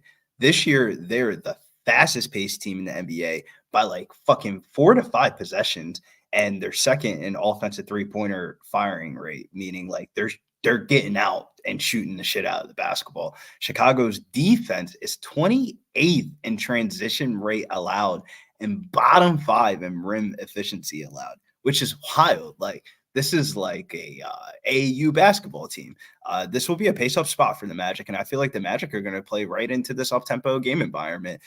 The Magic last year, they led the NBA in offensive rim rate last season, so basically attacking the basket, and they're 5th in that category this year, and their 3-point attempt rate has doubled from last season. It's hard fading the Magic in this spot. They've won and covered each of their last 5 matchups versus the Bulls, but I like the over here in this game. I didn't bet it personally because I didn't want to have too many bets on my slate today, but this was just missed right there prime candidate shit, I still might bet it. Like Orlando, Chicago over. I'm betting overs, and anytime I see Chicago on a fucking card, I'm betting it over until they start putting up 240 on the totals for this team. Because like when you do daily fantasy projections for like slates that Chicago's on, Chicago's always like one of the best game environments. The sports books are about 10 points off, 10 to 15 points off every time Chicago is going to play for the first month of the season on their totals. So they're just a turnstile on defense, nothing for them. Yeah, the only thing that concerns me is I got burnt from a total last night because like the ingredients were there. The ingredients were there. The pace was there. The defense wasn't there. Utah just couldn't hit a goddamn shot, bro. It was like, are you shocked Utah didn't hit a shot, Bill? And it was like, nah, not really. It's the fucking Utah Jazz. And then Lauri Markkanen got hurt, and it was like, yeah, this one's going under. Lauri Markkanen's out of the game. Yeah. The change for Kyle Filikowski for Lauri Markkanen, granted, Kyle Filikowski played fine. It was just that's just like 30 points right there. If Lauri Markkanen not being on the court, and this could be one of those games where like the Magic could just blow out the Bulls so much that the game just goes under. Like, and if that happened, would I be shocked? No. Like, if this game goes over, you're gonna need something here from the Bulls. Kobe White's gonna have to have a good game. Josh Giddey's gonna have to get out in transition. No Lonzo Ball in the lineup for them tonight, so the guards are probably going to get some more minutes. I like the over in this game, but I just didn't. Orlando team total over, says Sharon. I wouldn't blame you. I just feel like anytime Chicago plays, I'm betting the over. Like they played. I remember me and Clark Edge were talking about this on opening night. We were talking about the Grizzlies game, and he had like the Grizzlies money line. I was like, to be honest with you, bro, just bet the over. Like, I'm looking at these Bulls game. If there's a team that the books are wrong this year on, it's the Bulls. Like, that they're a fucking over team this year. It's all about if they're going to hit the shots or not. Yeah, I was thinking the same thing our guy said. Like, it sounds like Orlando Magic team total over here, honestly. So yeah, but you'd be pissed if the Bulls end up winning this game and get a little bit over. And the Orlando Magic team, like when you're betting a team total, I would give you precautions. If you're betting an over on a total in basketball, you want the dog because you're getting value with they're already not projecting them to win the game. So when you're betting the team total over on a dog, like that's why I did it in the Lakers game. They're not projecting them to win the game, but if the Lakers win that fucking game, then that's just going way over 110. Like you see that shit all the time in college basketball. That is a college basketball note for next week. College basketball is a week away. When there's a dog in college basketball, they're always like 67 through 71 points. And it's just fuck the spread, bro. They're gonna put up 75 points. Like, it's a college basketball game. This isn't high school. All right. Well, good notes. Take that note. And I didn't know that college basketball starts next week, so I'm gonna write that down. Underdog team total overs there for the teams that I like. All right. Well, good breakdown, Billy. Thank you as always. Let's keep it rolling here. I like the over in this matchup as well. Let's go to Brooklyn, Memphis here. 12.5 points spread here for Memphis. The Brooklyn Nets are horrific. Cam Thomas, etc., etc. But the Memphis Grizzlies have been an interesting team for me, Billy. I kind of lean under in their games, but maybe I think I have a bias towards Memphis grit and grind with Marc Gasol and Zach Randolph, so I just always assume they're a really good defensive team here. Please shed some light and let us know what you think about this game. Yeah, I think this is a rug pull type of game at first glance. This seems like too many points for Brooklyn. They played very well last night going into overtime, but this is not a good spot for them heading into Memphis on the second night of a back-to-back. The Grizzlies have the home court advantage, the rest advantage, and they play at a pace that should favor them in the second half. The Grizzlies have been averaging 120.3 points per game, which is fourth in the NBA, and they're eighth in offensive efficiency. Morant's been on a minutes limit, only 25 minutes per game, but he sat out Monday's contest, so he should be fresh for this one tonight. I think the Grizzlies cover the spread, and I think they probably win. It's just how much value is it on it, really? I would probably just lean towards the Memphis team total over Grizzlies as a parlay filler piece. Grizzlies are winning this game. Yeah, I mean, I agree. I think Grizzlies probably roll here, but no action for me in this game. I don't want to try to sweat out 12 points, I Yeah, agree. like it's one of those type of ones where like you'd probably take 11 plus win margin or the spread. I would take the 11 plus win margin before the spread, actually. Grizzlies team total over, Brooklyn Nets team total under. That actually could be the best bet, is the Nets team total under. Like they're not about to look too good tonight. They might be able to cover 12 points. 12 and a half points in an NBA game is a lot of fucking points, especially with the Memphis Grizzlies running like an 11, 12-man rotation. But they might be able to cover that shit, though. Like, I just don't see the Brooklyn Nets putting up the same offensive production as they did in the last couple of games, as they did against Denver and Milwaukee. Agreed. Like, Dennis Schroeder had fucking 8 3-pointers in the Saturday game against Milwaukee. Last night, they went into overtime. They were up by, like, double digits majority of that game. Like, I don't know the Nets are doing that again. Like, the Nets have been a lot more competitive. They'll be undervalued, but I actually think the bookies have this one right here. Okay, well, let's keep it rolling here, Billy, to a big matchup only in San Antonio. Oklahoma City versus the Spurs here. It's at Oklahoma City, so who knows? But man, it's like, I forget, it's the Pelicans, and it seems like the Thunder just do not have that inside presence. Like Hartenstein was supposed to be that guy. Obviously, he breaks his hand and is going to be out for like a month or so, whatever it is. But Billy, who's going to stop Wemby on the Thunder? I expect the Thunder to win this game. Sure, they're the better team. SGA is probably going to cook up whoever is guarding him, whether that's Shohan, whether that's Chris Paul on the rare occasions. But who the hell is guarding Wemby in this game? It's not about who's guarding Wemby. It's about how many minutes is Pop going to let him fucking play. Like, if Wemby's only playing like 25 minutes, I mean, how effective is fucking Wemby's 25 minutes really? Like, it's a hard time picking the Thunder currently right now. They're undefeated. Nobody has really shown any resistance. Wins over the Nuggets, Bulls, and Hawks, all by at least 15 plus points. SGA's just on another MVP campaign race, 28.7 points per game this season. The big story is going to be the former number 1 draft picks here of Wemby versus Chet going against each other with their ongoing rivalry since back in the day. OKC's went 3-1 versus the Spurs last season, covering each game that they won. Trey Jones and Vassell being out is just going to cost them against guard-centric teams like the Rockets and stuff like that.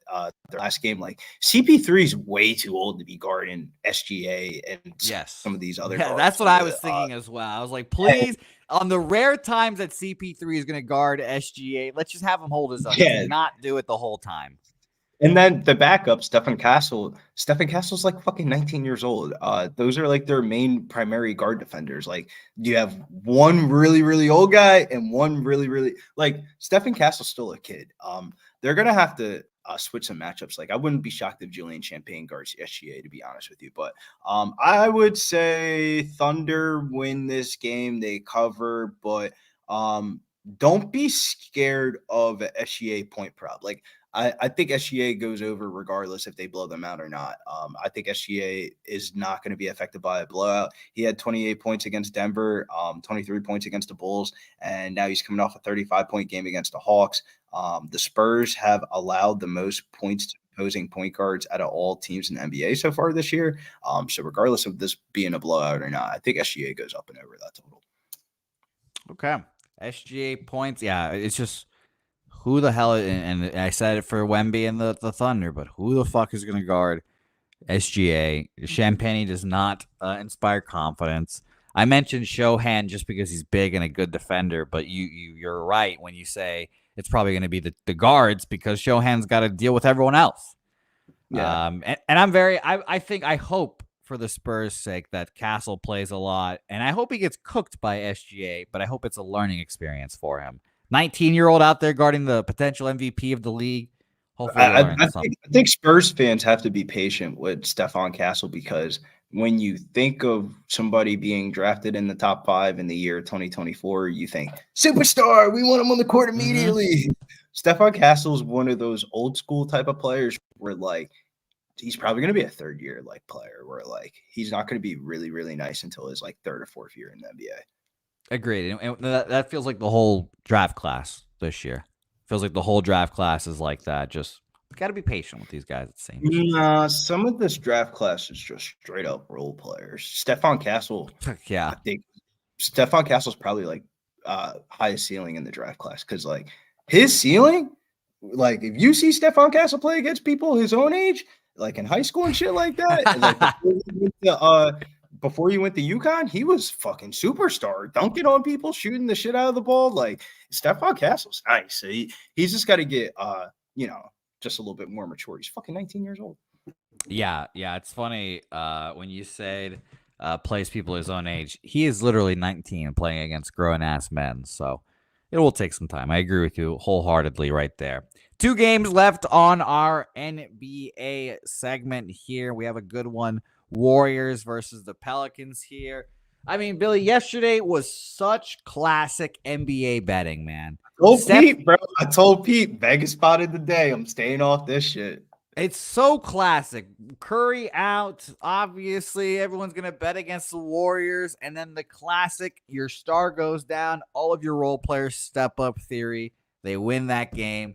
And here we are again. You know the best part, though, is, Jose, if you see anything for this game today, everyone's picking the Warriors after last night's TNT. Yeah. Like, this is this is the spot that we fucking live for as sports gamblers. Last night was the typical scenario, banged up team, missing their star player, and the role players step up. The Warriors shot the ball absolutely fucking ridiculous last night. They overcome a huge first quarter deficit, win the game by 11 plus points. There's no excuses for how Pelicans played last night. Disappointing performance, needless to say. But it creates a good spot for sports bettors. This is the second end of a back-to-back here. Both teams are going to be on the second half of a back-to-back. The Warriors were only 3-5 last season without Curry, and those wins were over the Spurs and the Utah Jazz twice. And the Pelicans were the 4th best ATS team on the road last season, and one of the best teams to back after a loss last season. We get both of those spots tonight. I like the Pelicans here on the money line. You can keep the points bookie. I played the Pelicans on the money line here at plus 122. I mean, yeah, this was probably the easiest spot of the board for me. I agree wholeheartedly with you. This is, again, classic. Your guys go off. The next game, everyone's going to be like, oh, shit, we have to do that again? I mean, yeah, I think the Pelicans win this game. And correct me if I'm wrong, Billy, but who's driving to the lane on the Warriors? There's not like a Tyrese Maxey. No, they got guy. So the hard thing about guarding the Warriors is what makes them like think that they're good this season is that everybody can shoot. So like, what are you going to do? Rotate 3 defensive rotations? All right, they're just going to pass the ball one more fucking time and the other person can shoot in the corner. It's like more back to like that type of Warriors basketball where like, it's not just Steph Curry out there just shooting anymore. Like now they got Buddy Hield, Brandon Podziemski can do a little bit of everything. I mean, Jonathan Kuminga's kind of emerging. The Draymond's their worst shooter on the court when they go out there. Like, of course, that's a statement. I mean, I like what the Warriors are gambling on their player development, and I don't blame them. Fuck it, right? You're paying all these money for these front office. Yeah, that's the only thing they can do. Yeah, you're paying all this money for front office people. You guys are winning all these fucking G League championships and shit like that and making it to the finals. Fuck it. You gotta gamble on the guys and pay Curry, right? So I mean, pay the guys that have already been there and you gotta gamble on the upcoming ones. And the gamble looked really good last night because their young core looked amazing last night. And I don't think they're going to be able to repeat that performance. I like the Pelicans here. I think Zion's going to snap. Regardless if the Pelicans sit somebody on a second half of a back-to-back, this is just a Pelican spot for me. Agreed. And I mentioned the slash and cutters because we talked about the Pelicans being itty-bitty. They've got no center. They've got no center that really trusts. No, we will take that back. They said, fuck it, we're playing Messi. If you guys don't remember. The fresh or the rookie? The Messi was the dude from Baylor last year. Remember Baylor Bears basketball? They had that big, tall black dude. He was fucking grabbing everything. Like anytime somebody went to the rim and like remember how many games went into overtime last year from Baylor because like he would just be blocking shots. He was Big 12 defensive player of the year last year which is the hardest conference in basketball to play in. And they said, fuck it, we're just going to play him 25 minutes. And that is the right decision to make. Yeah, they don't have anyone else, right? No bigs. Yeah, they don't have anybody else. Like, it's him and Daniel Tice. Like, he is great. Like, he's a little bit unseasoned and green, but the blocking of the shots and being 7 foot is, I guess, it's all you need. Yeah, you don't win Big 12 Defensive Player of the Year. Like this, I think he falls into the Derek Lively bucket of like when Derek Lively came into the NBA last year, everybody was like, he's green. Bro, you just don't win ACC Defensive Player of the Year. They don't hand those awards out to Anthony Bennett and shit like that. Like, you got to have some type of fucking skill to win, like, Defensive Player of the Year, like, one of the best conferences of basketball. So, wheels up on the Pelicans. I like what they're going to do. Even if they do tap into their bench tonight, yeah, give me more Jose Alvarado and Jordan Hawkins minutes. Okay, well, I'm going to be right there with you with the Pelicans, and I will be watching this basketball game, which will be a fun one there. All right, last game on our NBA segment, the Los Angeles Clippers versus the Portland Trailblazers. And Billy, you know I am an NBA casual, but this line surprised me the most of all the lines we saw. 8.5 points for the Los Angeles Clippers. Are the Trailblazers just this bad, Billy? Just to start this up, are they really that bad? Because the Clippers are horrible. They're not as bad as you think, if that makes sense. So this is the qualm. After the injuries and the trades, it wasn't a high expectation for the Clippers heading into the season, but they managed to put together some good wins. They're locking up on defense right now. They're only allowing 104 points per game in the NBA, and that's really good in the NBA. The Blazers' offense only ranks 25th in the NBA. For example, they only scored 98 points against the Kings. They have a shitty-ass defense. Portland's going to struggle to score here against the Clippers, and the Clippers have been one of the best ATS teams in the first week of the season, 4-0 ATS in the first week of the season. The Clippers' new arena – this is a note for sports bettors. The Clippers' new arena is a fucking place for unders. It's like a fucking dome. The Clippers are going to be an under team this season. Teams that are going in there aren't going to really score that much offensively. I expect them to play solid defense, and they kind of match up well versus Portland interior-wise with Zubac, Garden, Ayton, and stuff like that. I like the under 215 here and the Blazers team total under. Wow, so defense here. I just can't believe it. You know, a James Harden-led team, 8.5 points. It's crazy to think about it, bro, but I'm just going to throw out what my preconceived notions of the season are and just go with how they're playing. And the Clippers are playing really good fucking basketball right now. Shockingly enough, they're kind of just letting James Harden and Zubac run pick and rolls, and it's working. Zubac and James Harden are putting up crazy fucking numbers. Like, Zubac against the Warriors had 23 points, 17 rebounds, and 6 assists in the last game, and James Harden had a triple-double. They're just running pick and rolls with them the whole entire game. My buddies that all gamble, that's been their, like, cash cow for the beginning of the basketball season. They've just all circled their dates, and whenever Zubac plays, they just bet him over points. But they have to play Zubac. They have to play through. It's different from years past where, like, Zubac is like, all right, he got a little bit of post moves in him, but it's the year 2024. How much post moves are you really doing? But with this offense, it's James Harden, Norman Powell, a bunch of spot up shooters that can't create their own shots. So it's like they got to run pick and rolls, and Zubac's just going to eat. He's finally the second option in the offense. So wheels up for Zubac. I would bet his double-double. I mean, I'm right there with you. I'm going to bet Zubac as well. I'm just taking him points. I'm only really taking him points because I have to go in and search for that double-double. Oh, I actually found it very quickly. How nice. Yes, minus 250. Fuck off. God damn these people. This goes back to the FanDuel thing. Make sure you go pubsportsradio.com. Check what states are available in your state. I would probably just parlay Trae Young double-double and Visia Zubac double-double, and that'll probably get you even odds. Okay, well, beautiful. All right, well, I like that. I mean, look, I think Zubac dominates, and I'll bet just officially straight here. I'm going to bet Zubac points over 17.5. Big Zoo eating over there. So shout out to him. Over 17.5 points as my one of my few NBA plays, minus 120 here. And again, like Billy says, do not forget, if you have FanDuel, if you're in a state that's legal for FanDuel and don't have an account, sign up with our link in the description. There's plenty of odds boost, double boost that you can use as well, and that will be very helpful to your gambling. All right, Billy, let's recap our NBA action here. I will start off because my NBA card is minuscule here. Actually, a lot bigger than it usually is with 3 bets, but Charlotte Hornets minus 6.5. Love that. New Orleans Pelicans, a classic spot off of the injury. We all know that with the Warriors. And then Zubac over 17.5 points there. Shout out to Big Zoo. Billy, your plays here today officially. Yeah, my 3 previews are going to be Lakers team total over 110.5 minus 112. Second one's going to be Jaden Ivey over 3.5 first quarter points minus 150 at FanDuel Sportsbook. I mean, bro, fucking 4 points is wild. And then the last one is New Orleans Pelicans money line. Best odds are at FanDuel Sportsbooks. The review, all the game picks.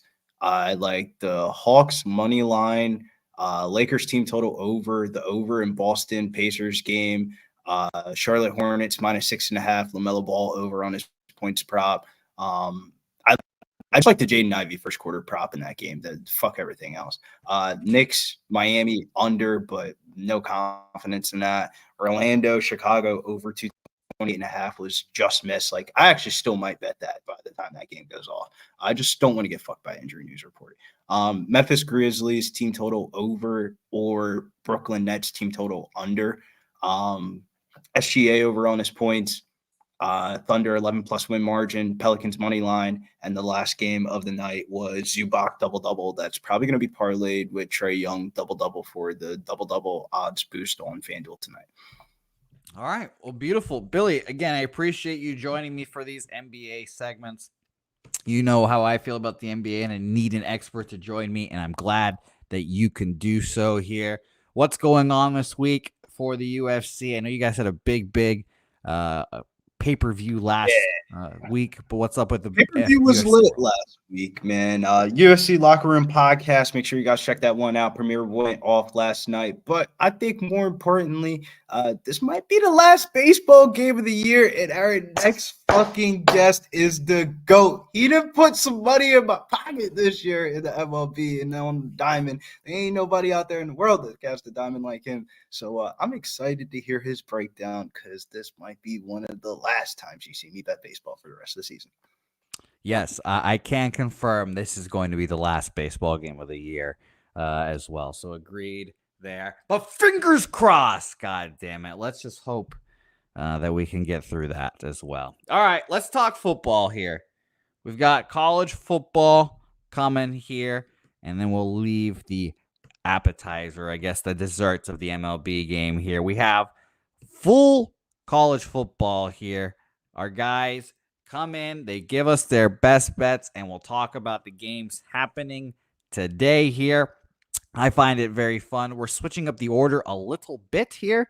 So Connor Mack will join us first, and then we'll get our guy Wine Time to join us here. Connor has, let me tell you guys right now, I actually have to look at my phone because text messages do not show up on your computer. He has 4 best bets that we will talk about with Connor Mack picks, and then we'll talk about the games today as well. So that'll be a whole lot of fun. I will start the breakdown of the games happening today, and we'll have our guy Connor Mack join us here in a second here. But let's talk about Jacksonville State versus Liberty here, and we'll begin with the markets here. And I have to switch all my markets from NBA to college football. I was going to say college basketball there because I'm just dying for college basketball to come back or come now that I know it's starting here in a week. All right. So as for Liberty Jacksonville State, we have a very split market here. 48% of the bets and 48% of the bets, on both sides, and 49% of the money on Jackson State there. So Jacksonville State. I keep saying Jackson State. This line opened up at, let me scroll down here. This line opened up Jackson State minus 2.5, and it is flipped all the way to plus 2.5 here as well. I'm going to double check another site that I have here to make sure, because that is an excessive line flip here as well. So we had another site showing this opening up at Pick'em for both these squads, and Liberty has gotten the benefit there, going from -1 to -2 immediately here. And I'll read it off again for you guys because I didn't do it very eloquently the first time here. 48% of the bets, 49% of the money on Jacksonville State here. Totals wise here, and by the way, a little breaking news that I'll do right now.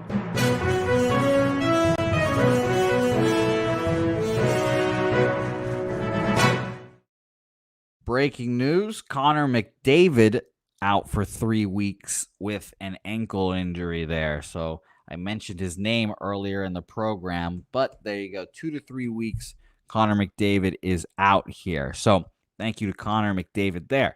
But it's a pretty split game, and we've had Liberty take the line movement from Pick'em to -2.5. So let us hear from our expert here, because I know, or I think that Liberty is the spot here. But let's hear him out. The one, the only, Connor Mac Daddy. Connor Mac Picks joining the program. Hello, Connor. It's nice to see you. How are you doing? Oh, you're muted on StreamYard there. You did that to me. I wish I did. I wish I did do that to you. I wish I did do that to you. Fucking with me? But how are you, Connor? Okay. Good. I'm ready to roll. Shout out to everyone in here in the chat. Odds Bunch, Sharpie, what up?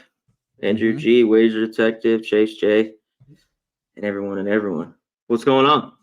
Not too much. I'm excited to talk about these college football games. Connor, I'm going to ask you for your baseball opinion here at the end as well. I want to hear that as a Dodgers guy. But let's start off with these college football games happening today.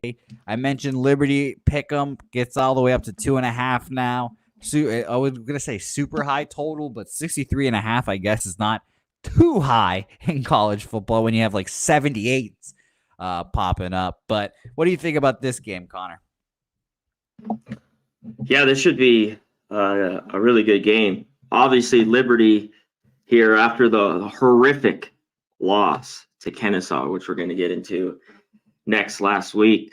We had talked about it, Liberty just kind of going through the motions. And, one thing the last few weeks is a little bit, because when you look at that in this game, they're at home where they haven't lost a home game since Chadwell's been coached for them. Was their defense was good. Their defense even. I mean, giving up 27 points to Kennesaw. I mean, FIU, ECU had 24 apiece on this Liberty team. So I think it was back to practice and back to the defense for this Liberty team that really, really needs it. Also with Liberty, they've been pathetic against the number, and I think everyone, and I do too, when I look at this, do you trust Liberty here in a bounce back? Like after kind of going off the last couple of years, a lot of the same guys are on this team, really for both these teams, all Jacksonville State in a second. But, they just had the softest schedule out there and kind of going through the motions, and they don't even win a game. They lose it like that. Does that shock them here where they've been really good at home? So you could think of this as a short line with Liberty basically has to win just here. You could go money line or just, a field goal to win this. I don't know though. I get both ways here. I think Jacksonville State is a little bit of the team in between here. From we started out the year where I don't know what happened. I didn't think the defense would be great, but I didn't think they'd be giving up 55 to Coastal Carolina and getting ran all over consistently. They've been better lately. The offense has been great. Huff's been very good. He got banged up last game, but I think he's fine. We had him 2 weeks ago. He didn't cash. I think he only had 60 yards. He had 77. He had 150, of course, Jose, last game against Middle Tennessee. And we talked about that last week with them. right on the number of their team total, and just a point below the total, 42-20. So there should be points here. I lean over, but I don't know. In the end, it might not get there. So I have to be off this game. One thing where there'll be success, if you look at the numbers, like I said, Liberty's defense is a little bit better, but I think that's just a little bit on paper. Both these teams should be able to run the ball really, really well, especially here. Of course, Jacksonville State, because that's what they want to do. But I think Liberty is going to run it here big time. Yeah, the one thing I loved here in this prop is in this game, but it's at 90 because I think he has a monstrous game here. And that's Quentin Cooley, the running back, the little 5'7" guy. He had 1,400 yards last year for Liberty. I think he has a big game. He only had 37 last game. He didn't have the carries. I talked about it before when I take props. The one thing that I hate is two tailbacks combo there. You know what I mean, Jose? I told it with people. Who's going to get the carries? He mostly gets the carries, but Lucas gets the carries too. So, and like last game, it was 11-9. When he's humming, though, Cooley will get 20 carries. So that's what I think happens tonight. And I thought his rush yards would be at 85. It's kind of gone up. It's a little too high at 90. But I'll have a little something on his over 90. I think you could ladder it to 100. The one problem for Jacksonville State has been that run defense. And I think he runs wild tonight, the little guy, Cooley. So also look at, Salter needs to be better here too. I mean, the guy's got plenty of talent, but he's got to get it together. Big game here, standalone. So I get it. I get the love for Liberty, but I want to see it. I want to see the team I saw last year that could go here, win, and consistently win, and they have it home. So, I mean, I get why people are on them, but I cannot do it. I'm off here. Except that prop I might be on. I just thought it was a little bit high, and I hate the split carries because I think he goes off here tonight. The Jacksonville State gives up what? 180 yards on the ground or even more. So it just it has been really rough. And he ran in the game last year. I think Cooley had 163. I have to double check that. I had that here last night. Let me look at this real quick. Against Jacksonville State last year, he had 163. It was right on. 28 attempts, 2 touchdowns. So I think Cooley goes off. I'll have a bit of his prop here tonight. All right, a little prop action from Connor. Let's keep it rolling here. No side look, but let's move on to our other game happening tonight, Connor. Man, oh man, Kennesaw State. They finally get a dub. What was it, 24-point underdogs last week? Just crazy. Yeah. They're probably the worst team in Division I. But goddamn it, they got to win. So congratulations to them. The real question is now, Connor, what are we doing this week? Is there a hangover? Western Kentucky is not great, but it's another 24-point favorite line. I want nothing to do with Kennesaw State after a big victory like that, personally. Markets in this game, 53% of the bets, but only 41% of the money on Kennesaw here. And totals-wise, 74% of the bets, 78% of the money on the over. And it looks like, I'm going to double-check right now. I want to double-check this total. This total went from 48 to 49 here. So what do you think, Connor? Yeah, can this team get it done? And now here on the road, that's the one, when I look at this flat out, is Kennesaw going on the road, playing a little bit better football, even though the defense is just awful. They gave up 170 on the ground, 230 in the air. It's a little bit better. Western Kentucky, they can run it, but of course they want to throw it. That's where I think they're better. They got a slew of receivers that are really, really good. And I think they, win here tonight. The one reason why I can't be on Kennesaw is I can't take a dog like this that can't score, Jose. They've been scoring a little bit. They moved the ball. I mean, they had 189 passing yards.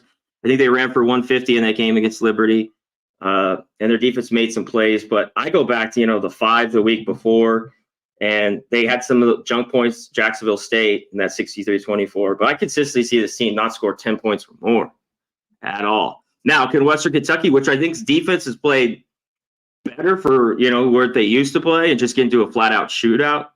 Because I liked it a little bit beyond Kennesaw's team total under, but I don't trust Western Kentucky, their defense that much. And in the end, if it continues, if they could score a little bit, I think the back door could be open in this game, but I can't take it, especially after having them last week, a piece of it. I felt lucky. I didn't think they'd win, Jose, but I got to be off here on the road. And one thing, if you've been betting Western Kentucky, this is always the issue with them. They're playing a horrible team, but they're never favorites by 24. Like, it's very rare. Like, do you trust? That's always when I talk about these shit teams, and then they have a massive line like this where they haven't really seen it all year. Again, they cover. So far, they haven't had this really, but they've been good. They're 6-1 ATS so far, and Kennesaw 2-5 with the win last week. So you can't score. I can't take it as a dog, but I lean the points. I probably lean dog as well, but no action here for me. Kennesaw, yeah, congratulations, but I can't. Yeah. I can't back them after their program-defining win. I'd rather have the points, but me too. And Western Kentucky is rested here. They're off the bye, and they got a little bit lucky. Watson goes out of the game, and they just score 2 touchdowns, kind of dominate, beat Sam Houston. Then they have rest at home. Yeah, I gotta be off. Agreed. No action here. Let's roll on to Connor Mack's best bets here. We have a few games that Connor has talked about, or I guess wants to talk about, I should say, and I cannot wait for this first one. Army versus Air Force. Little service academy game here. And Connor, I mean, there's a few gambling commandments when you grow up into this gambling industry that you learn about. And one of the college football gambling commandments is service academy games. You take the under. You take the under no matter what, and they cash out with beauties. Now, Connor, we have one here, but these feel like these are different. Well, at least one side is much different than any of these service academies that we usually see. A very good Army team, ranked. What do you think about this one? Is this just another under spot for us? Yeah, shout out to you guys, Brian here. I mean, if you go Western Kentucky, I get it. The team total in this game for me, I think was the team total can get there. Sometimes when I look at these, they are different teams. That's why just not every year is kind of what the norm is, and it's going to be 17-10 or whatever these football games have been. And I've been one of the main guys who have been all over these unders, Jose, no matter the fucking number. But I can't do it here. This Air Force team is awful right now. Everything you look, their scoring offense is all ranked dead last in everything you see, or almost dead last. Their scoring defense, all down there at the very, very bottom. They're one of the worst teams in the red zone. They can't score at all. Nothing. When this team gets in the red zone, they can't do anything. And it shows. They're horrible. They're 0-7 ATS. Army's off the bye here. They've been rolling. I've been rolling with Army really all year long, and I got to take them here. I'm going to take them first half. I think anything. I looked at the team total. One thing I worried about in these games, they get up quick. That's why I'm going first half here, -113 at FanDuel, -105. I think they can take care of business because sometimes you get in these games. I remember even last year, different teams, Air Force a little bit better, Army the same. A lot of the same guys they have in this one. They jumped on them real quick. I think they can do that again. And then they cruised. Do they want to blow out Air Force, make them look bad?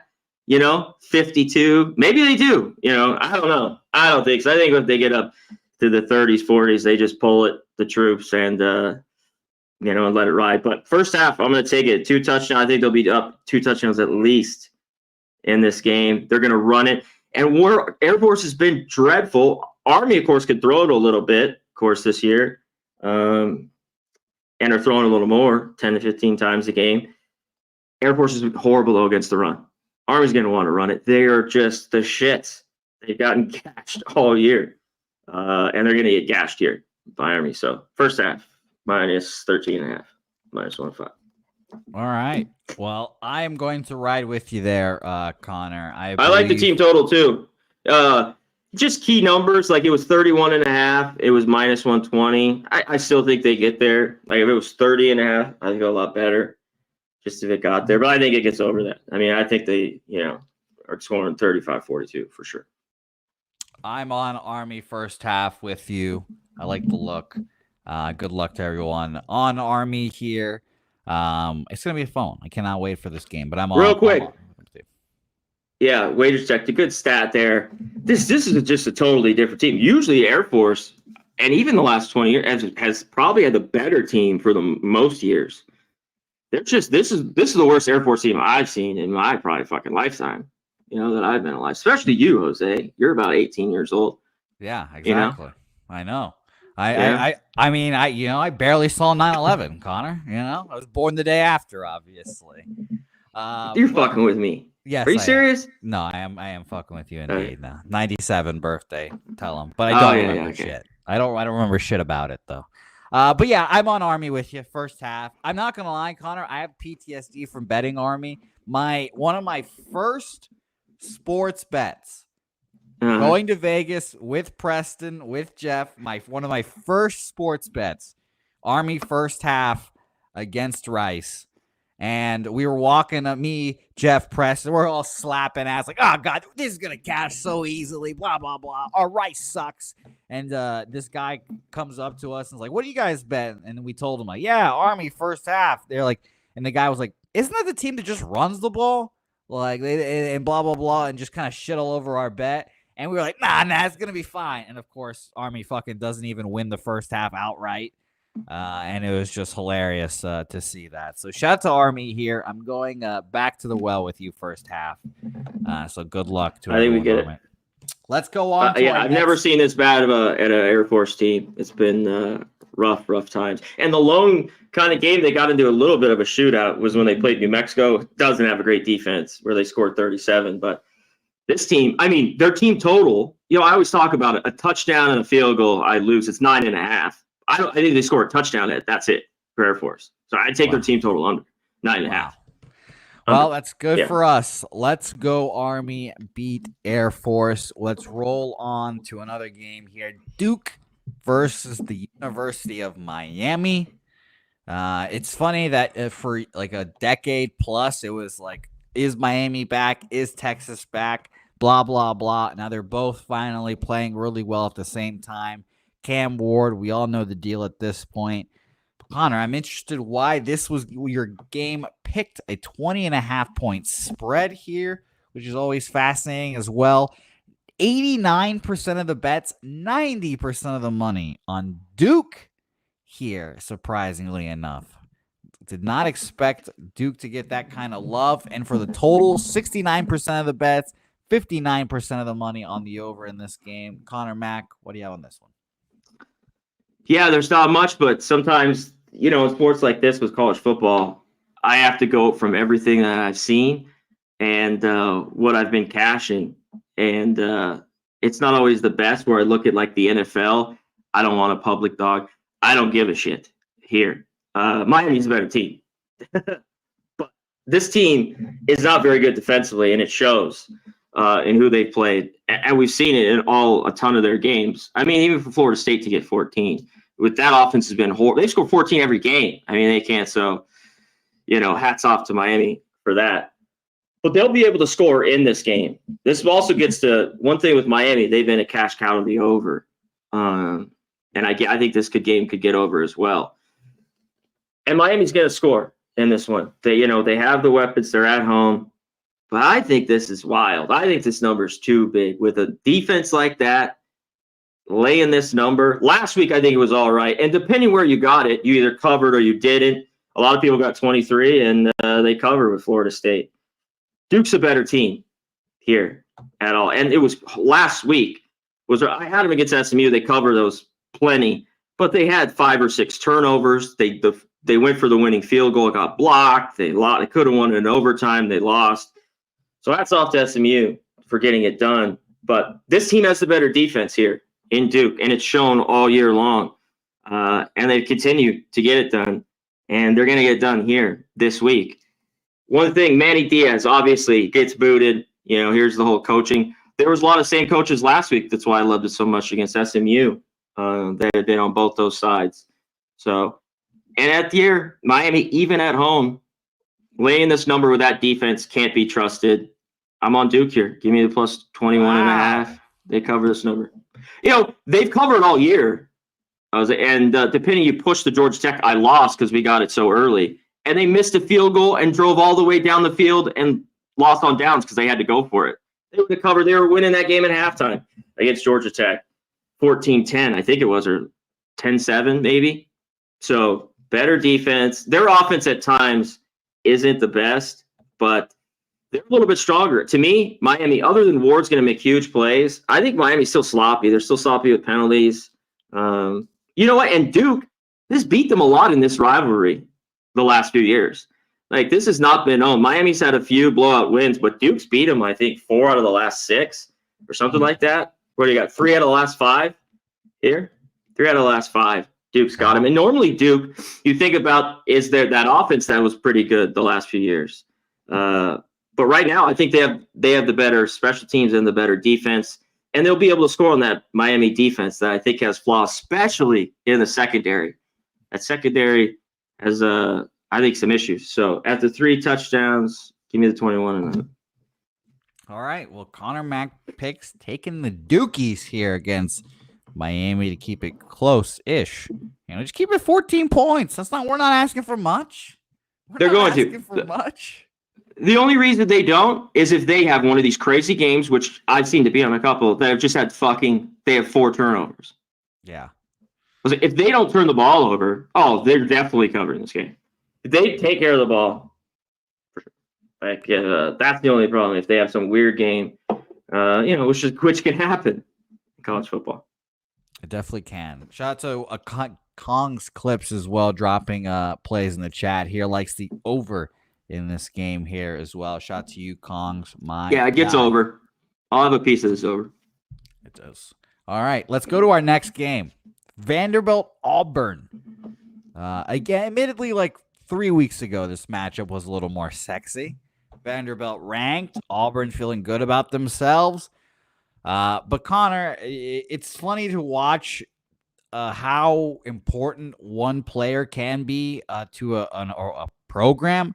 And Diego Pavia has been so important to Vanderbilt. And it's the NIL kind of going through there and letting these guys get paid and go to other schools. So I appreciate that aspect of it. But I don't know what to make of Vanderbilt at the end of the day. I don't know what team we're going to get. Are we going to get a team that scored like 14 points against Ball State? Are we going to get a team that beat Alabama? I don't know. 88% of the bets, 87% of the money on Vanderbilt in this game.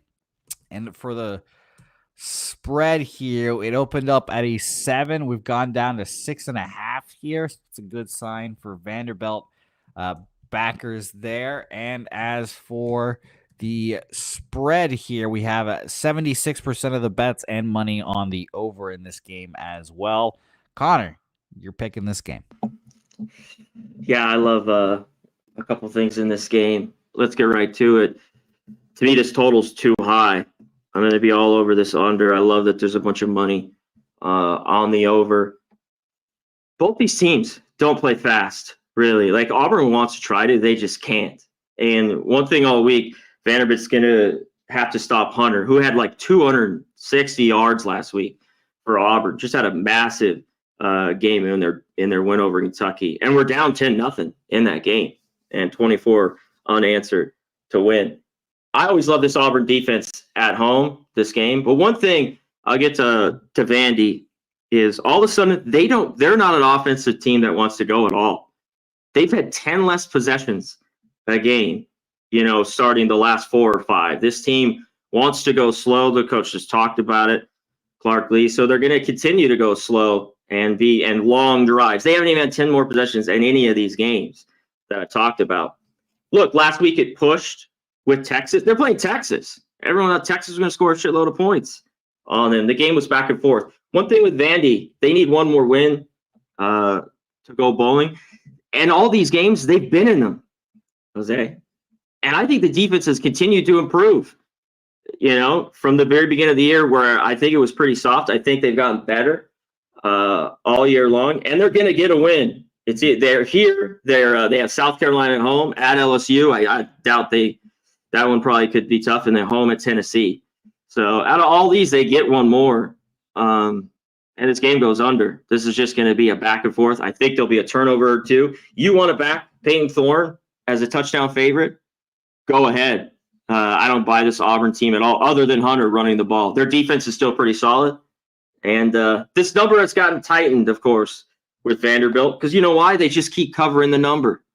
Diego Pavia, the kid, can just keep you in football games. He's going to keep him in this football game. This is going to be a classic, 2017 type game. I'm all over this under. I love the money's all on the over, and I'm on the 7. I wouldn't have a 7 here, so I was going to lay off because of the show where we're at here. But we have a 7 minus 110. Give me Vandy. They're in this football game, start to finish.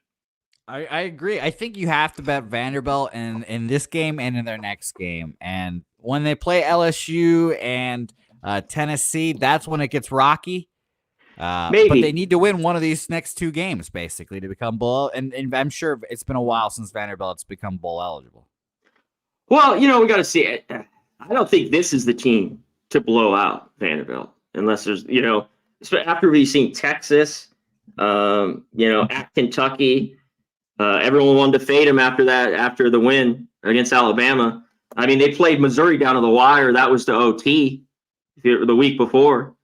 So, yeah, under +7 here for me. All right, let's go to all week they got a key on Hunter. I talked about earlier. Yeah. That's going to be their focus. And Vanderbilt's the defense has been better. That's why I love so much. They're playing a lot slower, and if they get a turnover too, Peyton Thorne will do that. Like I said, tight will score. Tight. And let's go to our last game here, Connor. Tulsa, UAB. I think my favorite part about these games, Connor, is I know that you're going to pick these random games that maybe no one else will talk about, but Connor Mack picks wants action in it. Now, this is a very quietly bet game. Only 1,000 tickets in for this game so far, so no spread action or no spread information yet, but 1,400 tickets on the total, 43% of the bets on the over, but 96% of the money on the over in this game, Connor. Are you a part of that 96%? No, I'm not. Yeah, Nunya hit Pavia rushing prop. It's always, I think. Yeah, Nasty Nate has cashed on that every week, he said. He's going back to it, so shout out to Pavia there. Go back to it, and especially if these games have been close. He gets down, and later in the game, he just tucks it and runs it. He doesn't have to sling it around. He's kind of not that guy, and he's a gamer, and he just fights. He keeps their team in games, and he's going to do it again this week. Oh, I like this game a lot. This is a little bit. I try to find these every week. It was Bowling Green last week, and I think Tulsa is the game this week. I know UAB is here at home. After looking everything up in this, it's their homecoming. I don't really give a shit. Trent Dilfer's been a horrible coach. Doesn't mean these teams win on homecoming. You got to be good to win on your homecoming when I hear all that type stuff. And they're not going to get it done here. They switched quarterbacks, obviously. They've gone to our guy, Kitna's son here, Jalen Kitna, John Kitna's son. And he's good. He's got a strong arm. He went to Florida, transferred out of there. Now he's at UAB. I mean, they're throwing it 50 times a game. But he's got he turns the ball over consistently. Only had 1 pick last week, but he's had 2. The game before that, he had 3. And he's going to have trouble here. This Tulsa team isn't great. You saw it last week, Jose, right? Against your UTSA. Have a big old lead. Tulsa comes back. How'd you feel about that? Tell me about that for a second. I wanted to walk out into traffic because of how embarrassing it was. The worst part about it, Connor, was that I was kind of half asleep at that time. I saw that they had like a 13-point lead, and I was like, fuck it. I'll close my eyes. I opened my eyes again, and I just see fucking Tulsa celebrate. I'm like, what the fuck? What happened? How did we lose this? It was embarrassing. Yeah, that was super embarrassing. Tulsa, Vegas, this kid's been pretty good. Brought him all the way back, scored with 22 points in that fourth quarter to win it. They're the better football team. Listen, they've had some bad losses as Tulsa, but there's just no way that everything I had powered here was, UAB here at home was a pick 'em at best. And that's at best after I've seen everything with this team. On their offense, they're another team that they can't score. Horrible in the red zone, can't get anything done, UAB. The defense is horrible on the other side. I mean, they gave up 71 to Tulane, 44, 41 to Navy. Tulsa's going to have success in this game, and they're going to win outright. They consistently beat UAB when UAB's had better teams. I know this isn't the best Tulsa team. Doesn't matter. Trent Dilfer's out the door. Right here, plus 3.5 is minus 115. But I'm also going to take money line here. Double it. I mean, it makes sense. Tulsa, money line plus 130. So 3.5 minus 115 and money line plus 130. I'm going to join you on the Tulsa 3.5 minus 115 there as well here. So I agree wholeheartedly. Trent Dilfer, not a good head coach. All right, Connor Mack picks. I appreciate you joining me on the Wednesdays as always here. Let's review your action here. Connor, I will go first here. The first half of the college football review. I'm on Army first half minus 13.5. And I'm going to be on Tulsa plus 3.5 minus 115 there as well for me on the first half. Yeah, money. What about you? What are you on? Oh, you need mine? Shit. Yes, please. Yeah. Army first half minus 13.5, minus 105 there. You just got the Tulsa plus 3.5, minus 115. Money line plus 130 in that one. Duke plus 21.5, minus 110 in that one. And the last one, under minus 110, Vandy. And plus 7. I got minus 108, Vandy. Double up in that game. All right. Beautiful work, Connor Mack picks. I thank you again. If you are wanting a more Connor Mack picks college football action, hitting the books right now, available. You guys record early in the week. You guys get all the games in there. I know it better than most. Shout out to Bobano as always as well. Connor, just let people know where they can find Hitting the Books and anything else you want to let them know. Yeah, go to Hitting the Books. Just go give it a watch, give it a like, give it a subscribe. That's it. Go to Connor Mack Picks on X, and let's have a big week. There's a few other games. One other which we've consistently cashed is the Ole Miss unders. I'm just going to wait here a little bit. I just wanted to go through a few more things in that game. For some reason, I think there's more points this week with Ole Miss, but if Harris isn't in, I don't know how they score, and their defense has been really, really good. So that Ole Miss Arkansas 54, I really, really liked. And even Arkansas at home. Ole Miss, better football team. They have not gone to Fayetteville and won much at all. They usually lose outright, or if they've won, it's real close by a couple points. So just throwing that out. Well, beautiful. That was the last game I wanted to talk about. I know. Well, I haven't pulled the trigger on it. I haven't bet it. I'm not going to get it out to you. You know what I mean? I'm not going to fuck around. I understand completely, Connor, and I thank you for that lovely transition because our guy Wine Time is talking Ole Miss, Arkansas. So it's beautiful. Fun. Well, that'll be fun. There you go.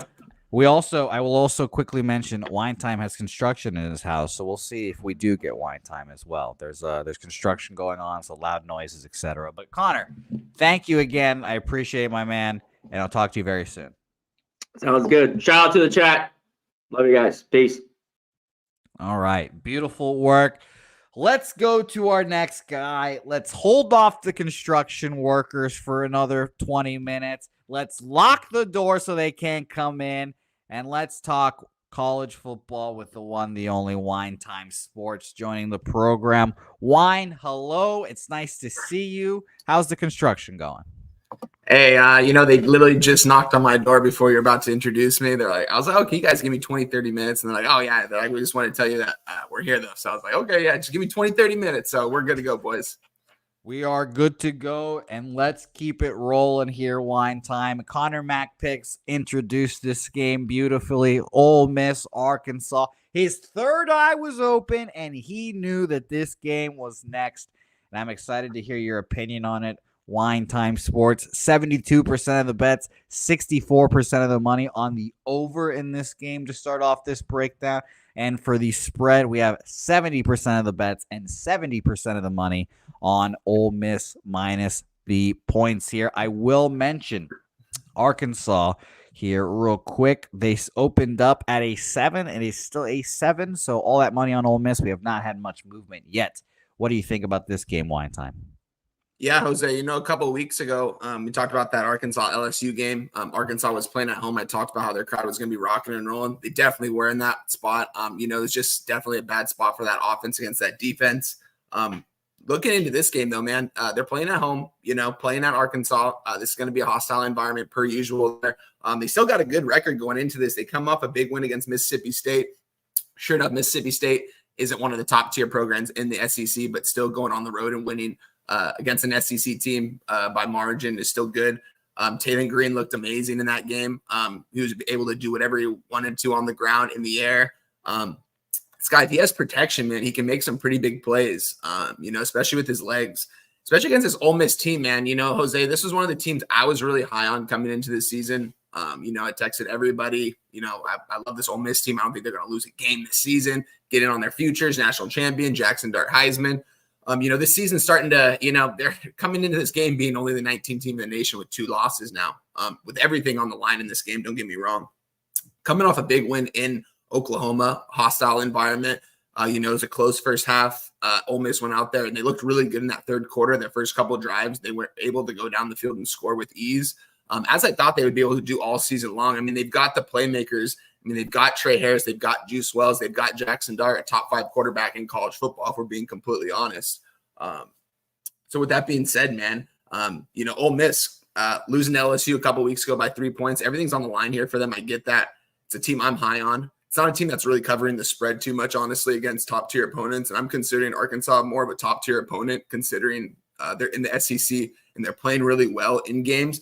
Don't get me wrong, the LSU was definitely a big letdown, but, they got wins against Tennessee, close one against A&M. They took care of business against Auburn. I still like this Arkansas team. I like what they're doing on defense. Bringing in this new defensive coordinator, Williams, completely revamped this defense. They've been looking good. And then you look at, Jose, I don't know if you heard about this guy, but freshman Braylon Russell, 6'1", 250-pound running back from Arkansas.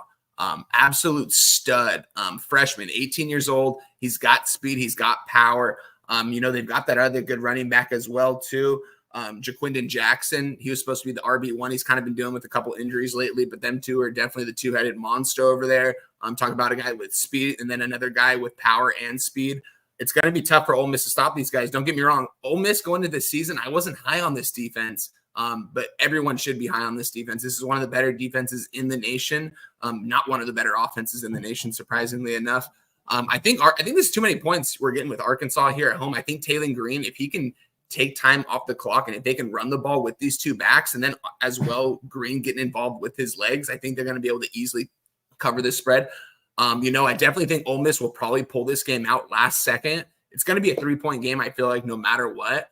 Give me the 7 points with Arkansas in a game. I think they could win that outright. The fans are going to be here for this one. This is a big SEC game. They still have a lot to play for. They want to win out the rest of their games and potentially go 9-3 and maybe go to an SEC title. There's so many teams now with 1 loss. 2 losses. It's adding up, guys. We're going to see the national title that some top 12 teams with a couple of losses this season.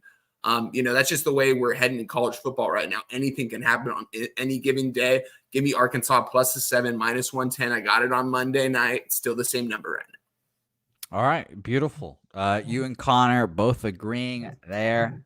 So Arkansas plus 7 for the both of you. Let's keep it rolling and stave off those damn construction workers. Huge game coming up next. The Ohio State Buckeyes versus Penn State at Penn State as well. This is the game right here. This is James Franklin's entire career right here. This is the summary of it.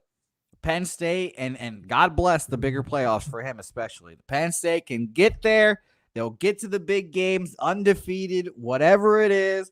And in these big games, they always seem to find a way to lose it. Now they're at home, 3.5-point dogs.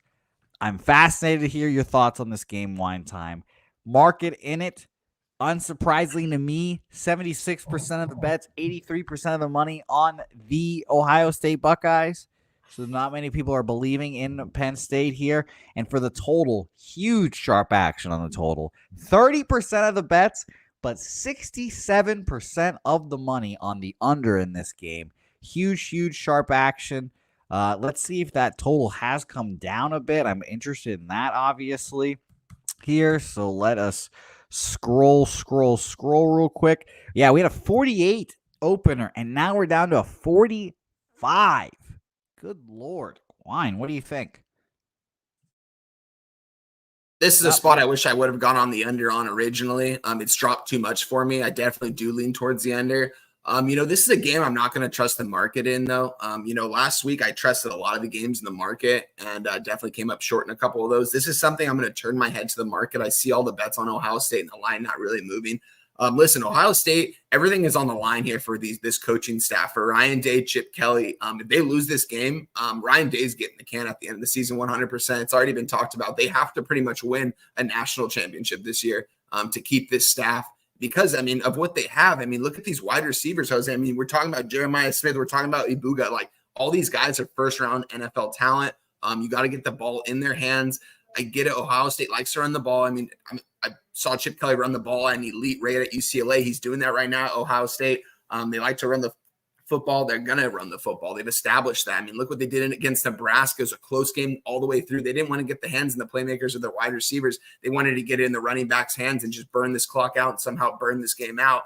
And they just got out of a game against Nebraska. Don't get me wrong. Nebraska's they're a good team over there, and it's a hostile environment. Don't get me wrong. But Ohio State, man, they've got all the talent in the world here on offense and defense. They've got an elite pass rushing duo guys over there. We've talked about them several times.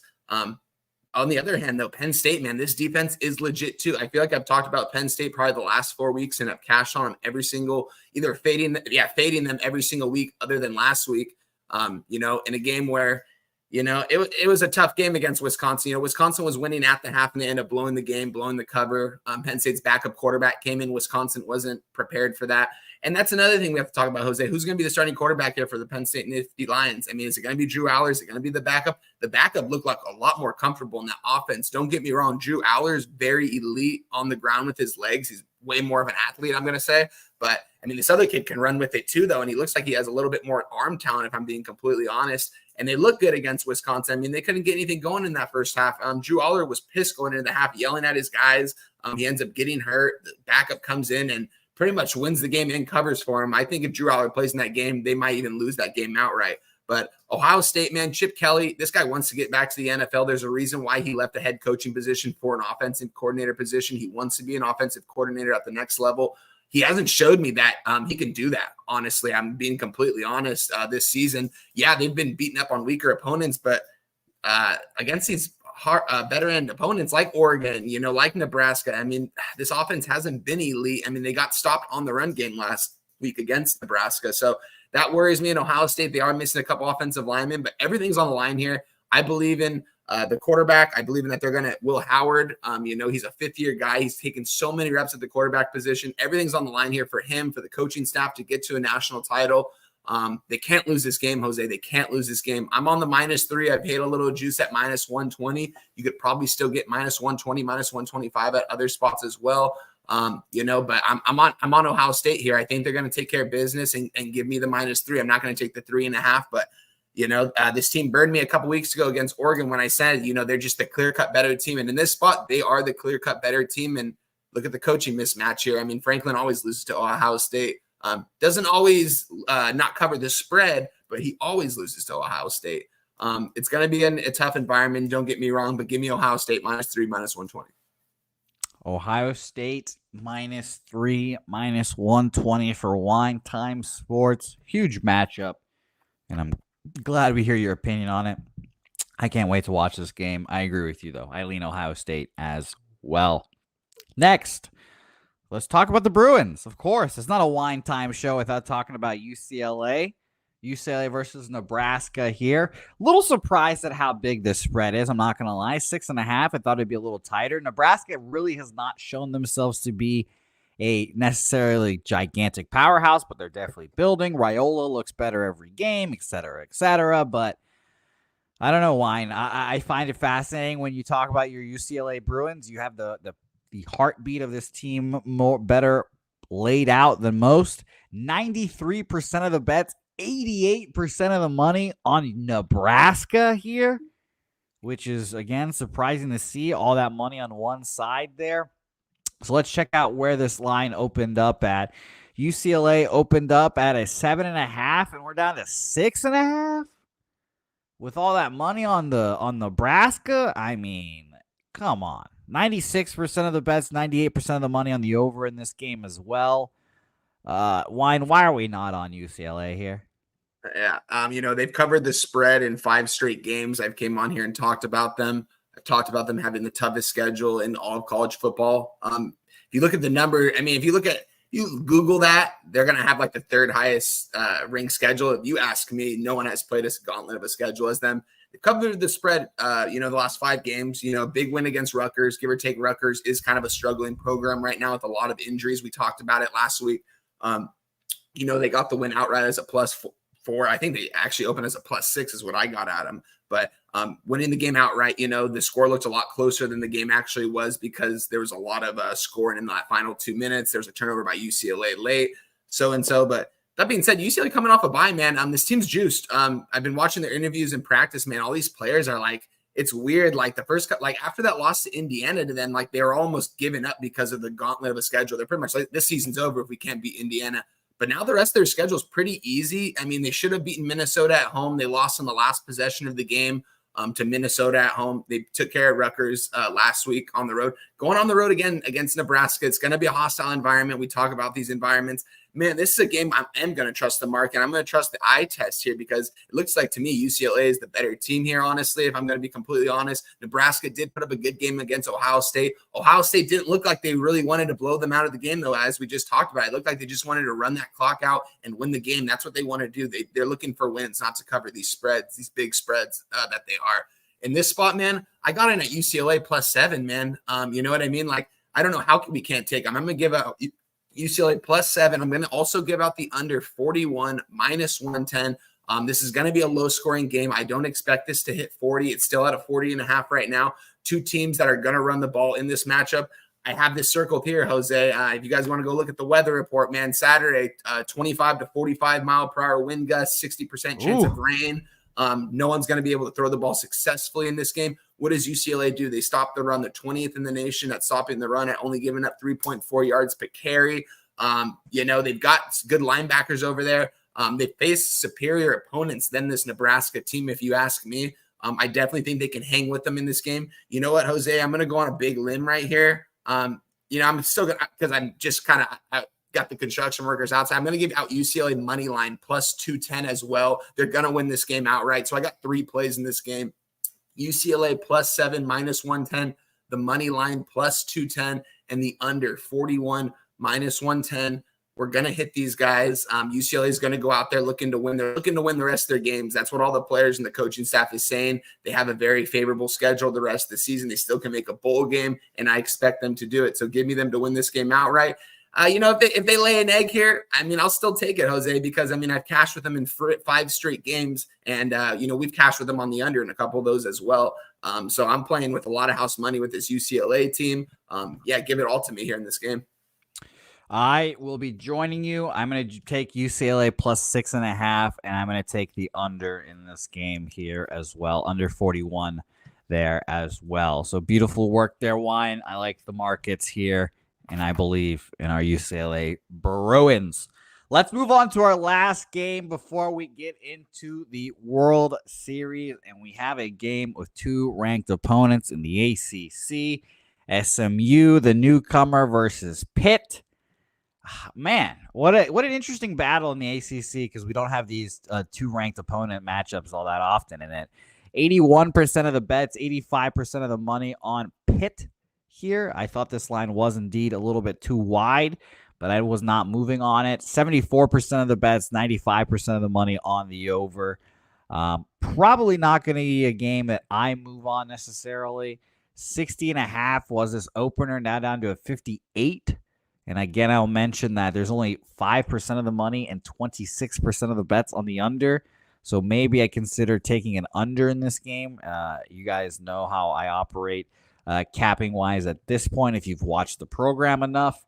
And for the spread, we've gone a 7.5. It's stayed there, but the juice is rising, and we're starting to see 8 as well here. So what do you think about this game, Wine Time? I'm probably leaning under if I had to make a bet in this one. But what do you think? Yeah, very interesting matchup. ACC, a conference I haven't been getting too involved in this season. This is a game I really like. This SMU team, man, their over wins total this year was 7.5. We're about to cash that already. Gave it out. There's a little bit juice, but I just thought this team had a very favorable schedule. I've talked about Rhett Lashley. This guy's going to be a SEC coach, Big Ten coach, probably next season after they make a run here. This team has the potential to go 11-1. They have one of the weaker schedules out there. This is their biggest test right here going against Pitt. Give or take, SMU is playing at home. I expect the fans to be coming out for this game. I'm not super familiar with that stadium, so I'm not going to say it's going to be a hostile environment, but it should be with considering the circumstances in this game, because whoever loses this game isn't going to most likely go to an ACC title game against Miami, the team that's going to go to the ACC title game. And you're going to need a lot of help if you lose that game to get into the college football playoff. I think SMU makes a statement here. They made the change at quarterback, man. Preston Stone getting benched early on in the season, Jose, for Kevin Jennings, a guy I wasn't high on. I was actually very high on Preston Stone. Turns out I was wrong. This guy looks like he's more comfortable running this offense because he's more dynamic with his legs. Can also get it done through the air as well. Pittsburgh, on the other hand, they've got a freshman quarterback in Eli Holston, 6'4", 225. This guy's got all the talent in the world. He's got a big arm. He's a true freshman, 18 years old out there, and he's has an undefeated program. Look what they did against Syracuse last week, man. When they were breaking that game down on that Thursday night, I said in the chat, I was like, it's just weird that Kyle McCord is a 16-2 in his career as a starting quarterback, and he's a big dog in this matchup. Like something's going to happen to where they're not going to, the spread looks too good to be true. They're going to get blown out. It ended up happening. Pitt had 3 pick sixes in the first half, something I've never seen personally. It was absolutely wild, especially coming from a guy that's going to probably be playing at the next level. I don't know about after watching that tape, but I mean, this Kyle McCord is a potential NFL arm, so we'll see about that. With that being said, though, man, SMU, dude, they have everything to play for in this one because they already have one loss. It was a non-conference game, but this is a big matchup for them because I do think it's going to be SMU, Miami in the ACC title game, if you ask me. SMU wants to get this game here. They've got a good receiver over there in RJ Maryland, 6'4", 230 pounds, really good red zone target. You could throw to him in the end zone. That's their go-to guy in the end zone. SMU, though, they run the ball at a 58% rate. They like to run the ball with their quarterback and their running back. And they like to get the ball in the hands of their playmakers. So give me SMU. I got it at the -7, -110. Give me SMU all day long here. And the market agrees with me, man. Only 19% of bets in this one, man, on them, and they're moving the line to a 7.5. Something's telling here. SMU blows these guys out by 10+. Agreed. I agree with you. If I had to make a play on this game, it'd be SMU as well. Wine, I appreciate you joining me here. I know you have a busy day ahead of you with the construction workers. Please tell them that we all said hello. I wish you luck. Where can the people find you? Yes, sir, Jose. Yeah, man, I didn't want to miss this show, man. I haven't missed a show yet this year. I don't plan to either. I'm glad I was able to take care of business with you really quick. They already replaced the windows. They just got to put in new blinds now, man. It shouldn't take more than an hour. But yeah, with that being said, guys, follow me on X, Wine Time Sports, man. Give out all my plays usually Monday night. I always add throughout the week. We had a losing week last week on the show. I think we went 2-4 overall. Looking to get that back. I wanted to come back this week to get these plays out to you guys because I really like this card this weekend, and I think we're going to do really well. So yeah, guys, give me a follow over there. Catch me Friday with Jimmy in the Bag and Saturday pretty much everywhere all day until noon. Yeah, Appreciate you, Jose, as always, man. Let's get that cash. Good luck to you guys. Good luck to the MLB boys coming up. And get that cash. Let's get that cash indeed. Thank you very much, Wine Time Sports, for joining us here. Beautiful action, as always. All right, let's get to the main event. And I feel like a big, fat cunt for making this guy wait this whole time. And he's been waiting there patiently. I appreciate him for joining me here. He has a great bet that is very live in this game, and I'm very excited to talk to him about it. It's the one, the only, the BBW Slayer himself, Mr. Sharpie's Bets, joining the program. Sharpie, hello. It's nice to see you. Apologies for the delay. I just want to know how doesn't a championship lead off a sports betting show? like this isn't a regular fucking baseball game. Not that I fucking care. I mean, it did break into my nap time a little bit, but I'll just nap a little longer later. I mean, I'll just wake up a little later, but is what it is, man. We talked about a lot of things over the last week, and it's all come to fruition. So what the fuck? Why not keep betting the shit that we've talked about? And that's what we've got to do. And yesterday, I couldn't find the games to go 6. I was like, bro, it's going 6. I couldn't find it. So I took the Yankees plus 1,000 to win the World Series. Okay, I was like, it's going to get to game 6 to where I could start looking to albatross that bitch. Sure. So let's get into it and let's talk some baseball. Yes, I'm excited to hear about it. We talked about these games, yesterday's game yesterday, and Sharpie mentioned that he believes this series ends in 6 games because Fernando Valenzuela's birthday is game 6. So I'm excited to hear the breakdowns here. We have obviously a game 1 rematch here. Garrett Cole pitching arguably the biggest game of his life. He's pitched in the World Series before, but I think this is a bigger game. Jack Flaherty, again, it's scary, Sharpie, because the longer this series goes, the more worrisome it gets for the Dodgers. And not even just because they were up 3-0. It's just their pitching is kind of hanging on by a thread. Jack Flaherty's fucking back hurts or whatever. So it's a whole thing. So I'm a little worried about Jack in that aspect, but I've gone back and forth on these games. I personally think that the Yankees are donezo here, and I could easily see Garrett Cole pitching well and still losing this ball game. But, Sharpie, I will admit, I am rooting for game 6 for you here. So I do want the Yankees to win this game here. I do. I really do. But as a Dodger fan, I don't want game 6, bro. Oh, yeah. I do not want it, bro, because then it's must fucking win.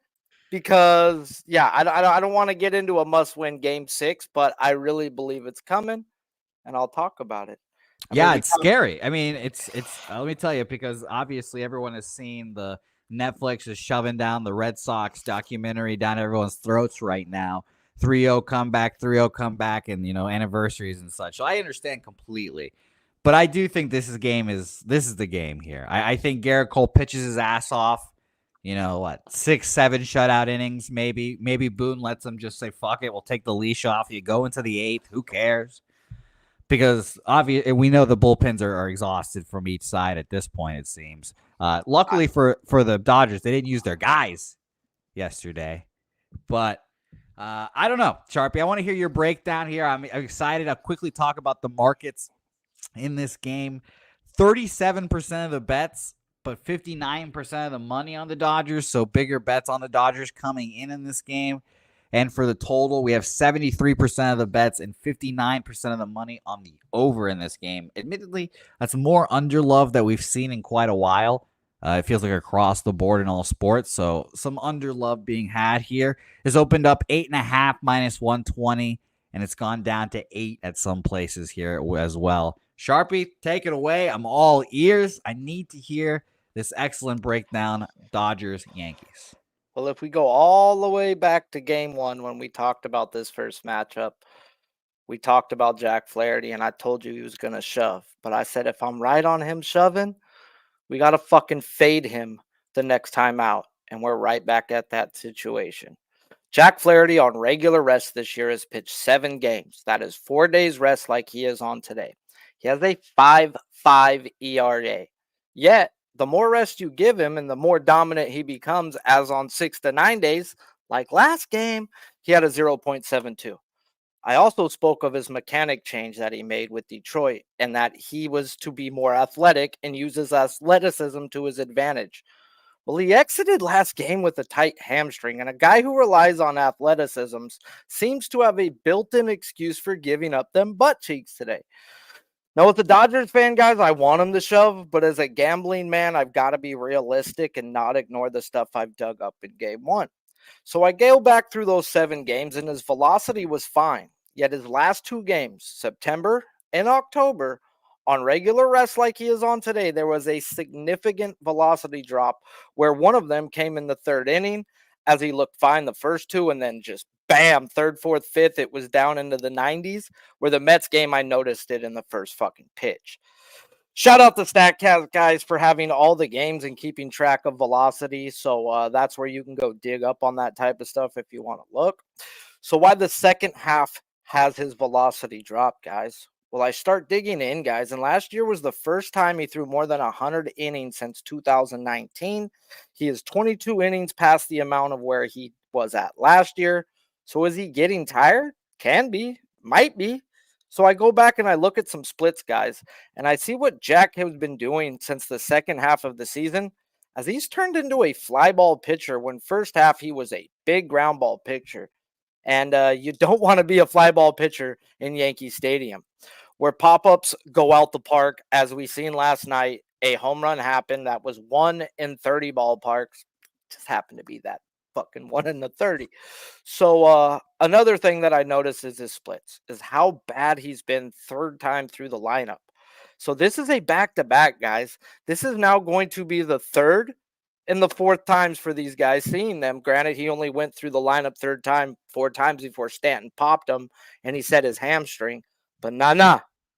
This is now 3rd, 4th, and 5th at-bats versus a guy who has a sub-3 ERA the first 2 times he sees you, yet after the 3rd time through the lineup, it balloons to a 5.5, close to 6.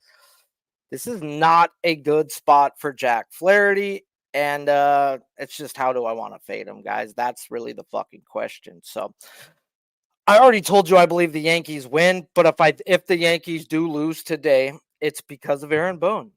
And Aaron Boone got shit for not letting Garrett Cole go more than 6 innings last game. He may go 6, 7 dominant innings, and him ask him to go out there 1 more inning. 1 more. Oh, bro, you're shoving 120. It's your last time out. I wouldn't expect some bullshit ass dumb shit. Him overreacting to his last time when he was out. That's the type of guy Aaron Boone is. So my type of bet in this game is I split my bet first 5, first 7 run line. I expect Garrett Cole to do what Garrett Cole has done on back-to-backs the last 2 years when he has shoved the first game. This year, he didn't have a back-to-back, guys, as he only pitched a third of the season. But last year, he had 4 back-to-backs. 2 of them he was dominant in like he was this game. And in those 2 following games, 9 innings, 0 earned runs, and then 7 innings, 2 earned runs. So I've got Garrett Cole for another quality start. And I've got Jack Flaherty giving up his butt cheeks to the tune of already giving up 14 runs in 20 innings. It might be damn near run for run. So if it goes over, it's because Jack Flaherty gives up another 8 in 3 innings like he did versus the Mets on 4 days rest. And Garrett Cole goes out and does his job and goes 6, 7 innings, gives up 2 runs or less. But I think Cole shoves. I think this is a bad spot for Flaherty in multiple spots. And I think game 6 is on the way. Man, God, that's in that game 6. That's going to be scary. I'll tell you right now. It is, but it ain't, because the Dodgers have been smashing lefties and Rodon sucks cack, and Yamamoto has been our best fucking pitcher, and he'll And you're at home, obviously. So yes, it's a must win, but at least the situation favors us. Agreed. It's going to be scary for sure, because obviously if you get to that game 7, then all bets are off at that point. But I agree. And I think the Yankees lose tonight personally. And I agree wholeheartedly. I think it's going to be an Aaron Boone fuck up that fucks this up for them. Their bullpen is exhausted. Now, I fully expect Luke Weaver to pitch again today. He threw 6 on Monday, 21 yesterday. will probably go again here today because the next game in this series is until Friday, you said? Friday. So they get a day off, and it's funny, day off. That's a big deal, but like I expect all of them to go. Clay Holmes 12 and 13 last 2 days. He'll probably go again today. Like everyone in their bullpen has thrown the last 2 days except for Jake Cousins, Tim Meza, and Tommy Canley. And if those 3 guys are in the game, you're feeling good as a Dodgers guy. Like if all the guys they've got, those are not the guys that you feel very scared about. So Canley's all right. I mean, I'll give him that. That dude's all right.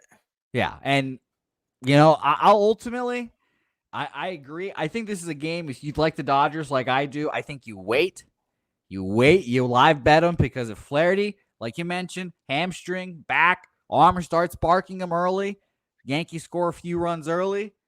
That's when I would consider moving on the Dodgers. Like, yeah, I didn't move on the Dodgers. Another thing too, though, about that total is if Jack Flaherty gives up, say, 2 runs and first 2 times through the lineup, it might be already preset on a very analytical Dodgers team who didn't use their bullets yesterday. Mm-hmm. You're only going 2 times through the fucking lineup today, no matter what the fuck you do. And we're going to then come out with our hogs. So, I mean, a parlay piece is his outs under. If I can get 15.5 live at a decent price, because it's like fucking minus 170 or something, then I'll get in. But I don't think he goes more than 5 at all today, guys, even if he's doing somewhat good. I don't think he sees the lineup 3 times through. Yeah, I just started to get curious to see what his pitching outs were at right now, pregame. 15.5, 14.5, depending on which book. Been taking money to the 15.5 under to where they opened it to they dropped it to a 14.5. Yeah, I was thinking the same thing there. I was like 15.5. I'm betting under. You can get that on some books right now, like minus 165. Okay. Which I said that's a great parlay piece. Unless you like paying juice, Billy will go eat the fucking juice on minus 165 and bet it. Well, Sharpie, that's gonna hit. I don't fucking care about the juice. Like, dude, I can already hear it now. He's watching the breakdown, be like, "Oh, there we go. There's my bet," and he's putting it in right now. He gets all my bets sent to him, but he don't give a damn. He'll take his own bet out of it, bro. Take his own bet. Man, shout out to Billy, and he had a great breakdown earlier. All right, well, beautiful, Sharpie. I don't have any action on this game. You're sitting here waiting for game 6. First 5, first 7 run line, man. I think Garrett Cole shoves. I think Jack Flaherty is very vulnerable, but yet, I mean, I can't get straight to the over because he may have a quick hook. Mm-hmm. And even if, like, he had a great game last game versus the Yankees, he gave up 2 runs. Yeah. I don't think it's even, a great game in Yankee Stadium is 3 runs because this fool is a fly ball freaking pitcher. Yep. You do not want to be a fly ball pitcher in Yankee Stadium. So I think this dude gets popped. I think the Yankees bats came alive yesterday. They showed in multiple ways that they came alive.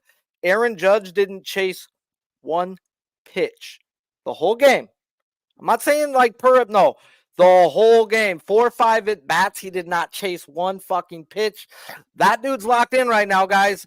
His fucking shit's going to come today or tomorrow or the next day. So you're looking at some props. You're never going to get value on his home run, but maybe just bet the dude a home run every at bat and you get at least plus 1,400 if you go buy his at bats. Yeah. So I think that's a sign of about the flipping the switch, guys. When you were chasing, when you haven't chased your whole season, he started the chase.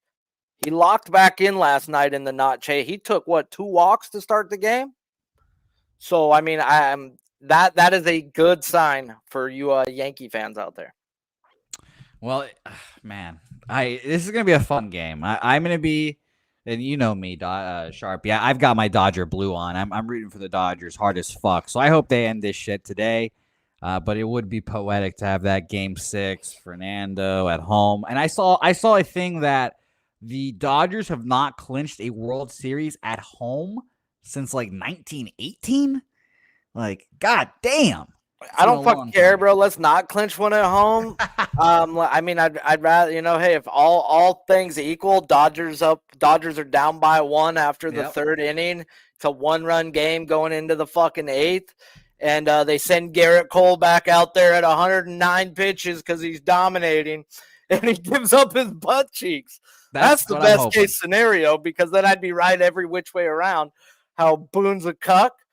And yeah, he's gonna find a way to try to lose it. I agree. He'll try. I can picture it. Might just blow it open today. That's why I can't bet an under. I think that like the total's so fucking fiery in this game. Like I cannot trust Jack Flaherty. Period. And I've been the biggest Jack Flaherty fucking speaker and like, yeah, I'm stoked to have him. No, when I dug in over that 5-6 day break of having nothing to fucking do, I realized we don't want him on 4 days rest. He gave up 3 runs or more in 6 of the 7 games that he's had 4 days rest, guys. Yeah. Like, that's ugly. I'll say this. Either way, good start, bad start here. This is probably Jack Flaherty's last start as a Dodger. Because I think the Dodgers, if anyone knows about this 4 days rest stuff, it's absolutely the Dodgers as well. I mean, so. Is his contract up? And we're really good at just picking up those type of guys. Yeah, he's gone anyways because we're getting Glass now back and we'll have Ohtani going. So we are going after a Blake Snell, a Crochet. We need a lefty dominant, a lefty. So we are going to attack the market, and Juan Soto is going to be a Philly. God, you heard that right here on Pub Sports Radio, October fucking 30th, All Hallows Eve, the year before it happened. Please, just not the Yankees. Just please not the Yankees. He's not. The Yankees aren't going to be able to pay for him after what he's meant to him this year. And the Phillies will open up that pocketbook to him. I'd be so happy. I'd be very much okay with that, as long as he's not in the or American a Met. League. I mean that too. That's another fine thing. Too. The Mets have bigger money too. The Mets have the Phillies type money too. So it's like he's going to who gives him the most money, and he's the type to pull the Greinke and Kershaw shit. I'm gonna leave the Dodgers to go fucking to the Diamondbacks for $5 million more. I want to be the highest paid player. Yeah, I agree wholeheartedly. He's going to go to wherever pays him the most money, and I agree. So Red Sox do spend money, who just put that out in the chat. They didn't last year, but they are normally a team who will spend money. They just decided to implode and not spend any money on baseball and all their money on hockey because I guess they own both of them now. And the fans started boycotting at one point. So I do expect the Red Sox to make a splash in the offseason, but that's a different topic. I fucking hope so, Sharpie, because you're right. The Fenway Sports Group, they own the Penguins, so they want to spend money on the Penguins, and they're trying to get a basketball team, so they're just being poor fucks right now. But I agree wholeheartedly. Sharpie, beautiful breakdown. I appreciate you joining me on these shows. Like Billy said earlier, like everyone in the chat thinks, I think you're an amazing baseball capper. You break these games down better than anyone I know, and your pitching analysis is just amazing. So I appreciate you for joining me, my man. Yeah, man, as always, bro. I'm appreciative. I got a spot to come on and rant and rave, and the only thing I got to do is wear a t-shirt. So, hey, fuck it. We're here. Well, I hope good luck with your nap as well, by the way. I hope your nap goes well. There's Sharpie's bets for us here, and yeah, I guess he does have to wear a t-shirt on these shows, I guess. I didn't even make that rule. Maybe I'll say, Sharpie, next time you're on the program, tarps off. We'll both go tarps off, and we'll see how it goes here. All right, guys. What a great show, a great breakdown of all the games here today. I appreciate you guys very much here. I was in a shitty mood yesterday and today, and doing this show definitely helps out with my mood. Definitely, it's nice seeing everyone in the chat, all you guys supporting one way or another, commenting, liking, just watching the videos, etc. So I appreciate you guys. Nasty Nate asking me to get a haircut Friday. I might, but I'm also poor currently, so I might just let it hang out and see how long this hair grows. But we'll see. We'll see. Kelly, it's nice to see you. Bo Jackson, Mally Mal, Wager Detective, Kongs, messing with our guy Steve. For the record, I like my guy Steve Fehrenbach. I hope he's doing well. I have not seen him in the chat in a long time now, unfortunately. But shout out to Steve. Hope he's doing well.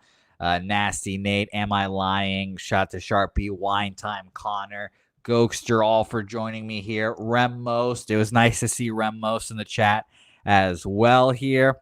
Yes, nasty date. That will do it to you. Yes, 100%. That will do it to you. So thank you guys. Preston, shout out to you for joining us here for a little bit. Gravy Bets, Christopher Tatum, Sharon Pullian, and our guy Kelly McInnes again one more time. So thank you guys. I'll post I guess I'll recap quickly my plays here. And you can follow each of our guys on Twitter for their plays. Gokster at Gokster99, at Gittin_Bills_, at Connor Mac Picks, and at Wine Time Sports for all of your needs. Oh, and over to Sharpie, of course, at Sharpie's Bets. But my official plays here today, and happy Sports Equinox, everyone, as well. Tampa Bay money line -110, Charlotte Hornets -6.5, New Orleans Pelicans money line there, Zubac over 17.5 points -120, Army first half -13.5 -105, Tulsa +3.5 -115, UCLA +6.5, and UCLA Nebraska under 41 here today. So shout out to you guys. I appreciate it. Mally, nice to see you as well. It's going to be a long, long week, and I appreciate you guys for joining us here. Real quick, one final announcement before you guys all depart here. Tomorrow, Halloween, Thursday Night Football live stream. I will be hosting the live stream. Jimmy going to enjoy his Halloween with his children. So shout out to Jimmy. I will be hosting the live stream. So tune in. Myself, I'm going to invite our guy LJ, of course, the Texans fan. It'll be a fun game. I fucking unfortunately think that I'm going to be on the Jets again, and I don't want to be, but it's just such a fishy line. But I appreciate you guys. So tune in tomorrow morning. Betting with the Bag. I will not be there, but tune in then, and then you catch us later tonight for the live stream as well. So we appreciate you guys. Say hey, and we'll see you guys next time for another edition of Betting with Bouquett.